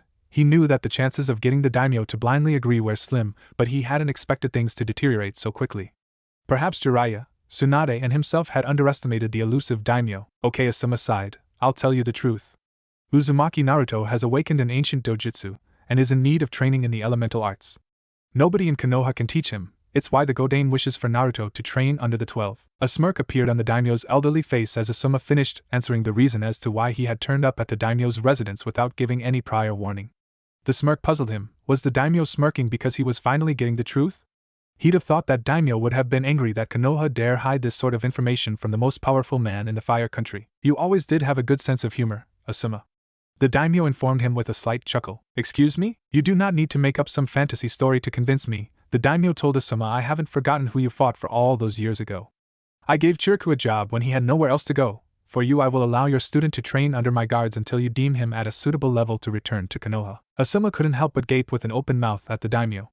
Clearly they had all underestimated the loyalty that the daimyo still felt for him, defending him and his family. Who would have thought the best way to getting him to agree was actually to tell him the truth, not that he believed a word of it. On one condition, the daimyo announced. Before even hearing what it was, Asuma nodded at this moment in time, not really caring about what the daimyo would ask of him. All that mattered was that he had accepted to let Naruto train under his guard. That you stay around to test out my current guards? I feel they have gotten a little slack of late. Asuma grinned. The thought of proving himself against the current chosen 12 was something he was hoping to get out of this training trip. He had no doubt it'd be difficult. There was a large difference between being a Konoha shinobi and being one of the daimyo's shinobi. Well, he had however long it took for Naruto to master the elements to get himself back into the shape he had once been in. The bald figure of Chiriku walked slowly toward him, eyeing him with a slight look of distrust. The door that led to the daimyo closed with a soft click, leaving just Naruto and Asuma's old friend alone in the hall of the daimyo. Asuma's words of not moving echoed in his ears as he cast a quick glance around the hallway. This was an intriguing house and he'd never really been one to do as he was told. If Asuma didn't want him exploring the house, then he shouldn't have left him alone unless this was one of those ninja things where they said they wanted you to do one thing but meant for you to do another. Making his mind up that being in the daimyo's house was too good an opportunity to miss, Naruto turned his attention back to Chiriku. "Excuse me," Naruto asked, gaining the bald man's attention, "can you show me where the toilet is?" "Follow me." Chiriku gave him a suspicious look before turning on his heel and leading Naruto up the flight of stairs and along the richly decorated corridor, past numerous doors, all of which Naruto tried desperately to strain his neck and eyes to see into, before coming to a stop outside a rather unassuming door. Naruto opened the door and stepped into the toilet, never having any intention of actually going. As the door was swinging closed, Chiriku placed his foot between the door and the frame, stopping the door from closing. "I'm not going to be able to go with you watching," Naruto exclaimed over his shoulder, and was glad when, with a sigh, Chiriku closed the door. Forming the no second-natured cross with his fingers, Naruto whispered, "Kagebushin no jutsu." Instantly a perfect copy of him appeared to his side. Naruto decided it was perhaps more beneficial if he sent the clone back with Asuma's friend so he could make more clones if he was to get caught. Hiding behind the door, he sent out the clone to greet Chiriku and walk back to the place they had been stood whilst waiting for Asuma to finish his meeting with the daimyo. When Naruto saw that both his clone and Chiriku were back down in the entrance hall, Naruto created several more clones of himself, filling the bathroom with orange-clad, masked copies of himself. "Right," he ordered. He knew that it wasn't every day that somebody got the opportunity to snoop around the daimyo's house. "You lot are to spread out over the house and search for anything you think could help us. We'll know if anybody finds anything." Just as Naruto turned his back to open the door and release his clones upon the house, a sudden thought struck him, and he turned back to his carbon copies, giving them a look that a parent would give a naughty child. "And for goodness sake, please don't do anything stupid," Naruto grumbled, remembering on some occasions the daft things his clones had done when they had been left to their own devices. "Us?" one of Naruto's clones piped up. "Do something stupid? Never." Naruto sighed and turned his back on his clones, hoping to God they didn't do anything stupid in the daimyo's house, and opened the door, stepping out and watching his clones dash off into different directions. He just hoped he found something worthwhile, and with that thought, Naruto wandered down a richly decorated corridor, casting a wiry eye at the various paintings as he looked for a room to start his search in. 3 days it had taken him to leave the Fire Country. 3 long days of traveling from small village to small village before the border of the Fire Country had come into view. After all the times that he had left the Fire Country, it still didn't get any easier to leave his country or his village behind, but Jiraiya knew that unlike all the other times he had left the village, this time it truly was important. The previous times he had left the village had mostly been to simply satisfy his own curiosity. As a child he had been told of the exotic lands that made up the shinobi world and had often daydreamed of being able to explore them, so naturally when he reached a rank of relative importance he had gotten permission from his sensei, who just so happened to be the Sandaime Hokage now, to leave the village and explore those exotic lands he had heard so much about. He had traveled to most of the shinobi nations, stayed in many different villages, all with their own unique customs and traditions, but none of them had made an impression upon him like Emergaker had done. Whilst he had been traveling, he had been called back by the Sandaime to aid in the Second Great Shinobi War, and wasn't ashamed to say that he viewed his team's involvement as the turning point of the war. If it had not been for Team Senju reforming, it was fairly certain that nobody could have stopped Hanzo. Even though technically they hadn't beaten Hanzo, they had fought him to a stalemate, and that was enough for Hanzo to end Emergaker no Sato's involvement in the Second Great Shinobi War. Though Jiraiya seriously doubted it was just because the 3 future Sannin that Hanzo had withdrawn. The war on a whole had battered Emergaker, and the village had become nothing more than a wasteland by the time he and his teammates had arrived. Their battle had done nothing to help the village, as they, between the 4 of them, had probably done the same amount of, if not more, damage than the entire war had. It was then, as himself, Tsunade, and Orochimaru had been walking back to those remaining of the Konoha force that had been sent as their backup that they met them. Those 3 little children who had been orphaned by the war and had practically grown up in the ruins that remained of their once proud village. Jiraiya could still see their faces, Yahiko's full of determination as he asked him to spare his food, Konan's angelic face peeking out from behind a slab of rock and gazing admiringly as Yahiko approached them, and little Nagato standing in the shadows paying no attention to them at all. Even now he didn't know why he stayed with them. Jiraiya hadn't known of Nagato's Rinnegan at that time, hadn't known that Nagato was perhaps the child of the prophecy. Tsunade and Orochimaru had called him soft, weak at the time, looking after 3 children he barely knew, but that hadn't mattered to him. He just wanted to help these children who had been orphaned due to his village's actions survive. Jiraiya had never planned on staying for as long as he had.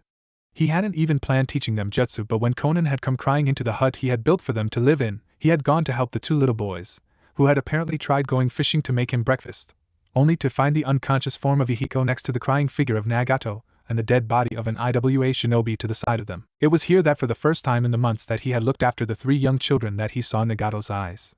Normally the little red-haired boy had his fringe covering his eyes, but in the struggle his hair had become messed up, revealing his wide panic-filled eyes.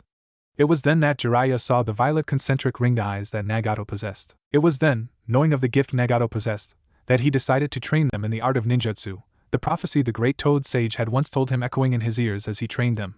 All three of them were gifted ninjas, each with their own skills, and whilst Jiraiya trained them he was always keen to try and see what Nagato's limit was. Whatever the young boy's limit had indeed been, Jiraiya had never found out. Everything Jiraiya had asked him to learn he mastered.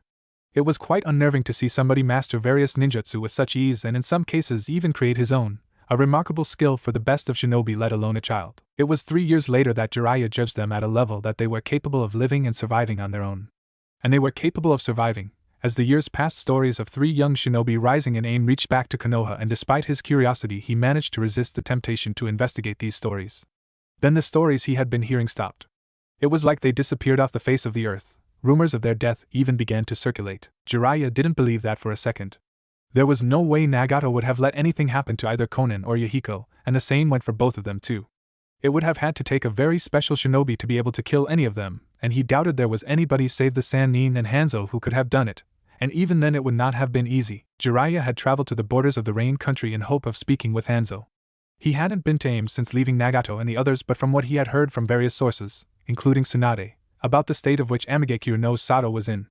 It was widely reported the hidden village was in a state of civil war. Of course nobody could really confirm or deny this, as Amigekure had adopted a policy of isolation after the Second Great Shinobi War, and it wasn't exactly welcoming of foreign shinobi. Amigekure was unlike the great shinobi villages as it didn't possess a kage, instead it was ruled by Sansho no Hanzo, and had been for more than half a century. He was perhaps the sole reason none of the great shinobi nations had tried to assert their power over the small Rain country. A fight with Hanzo was not something anybody wanted. However, if the rumors coming out of Amigekure were correct, there wasn't just one person taking on Hanzo, there was apparently an entire faction within the village hidden in the rain trying to knock Hanzo of his perch. Something that Jiraiya was sure wouldn't be easy. Hanzo had a grip on Amigekure that put even the daimyos to shame. Jiraiya ideally wondered as he clambered out of his small one-man-sized boat, dropping the oar into it as he climbed up onto the riverbank, which side of this civil war his former students were on, if they were on one at all. The river he had been traveling on was one he knew to travel through the hidden village of the Rain, but he had refrained from continuing down the course of the river, knowing it probably best to enter the village within traditional means. After all, this wasn't an infiltration mission. Climbing up the bank of the river, Jiraiya got his first view of Amigekure in nearly 40 years. It had certainly changed, Jiraiya could see that, and he hadn't even stepped inside the village walls yet. The village was surrounded by very similar brick walls to Konoha, which no doubt bordered the perimeter of the hidden village. Poking out above the incredibly high walls were a series of tall buildings and chimney pipes, all billowing tall towers of smoke into the sky.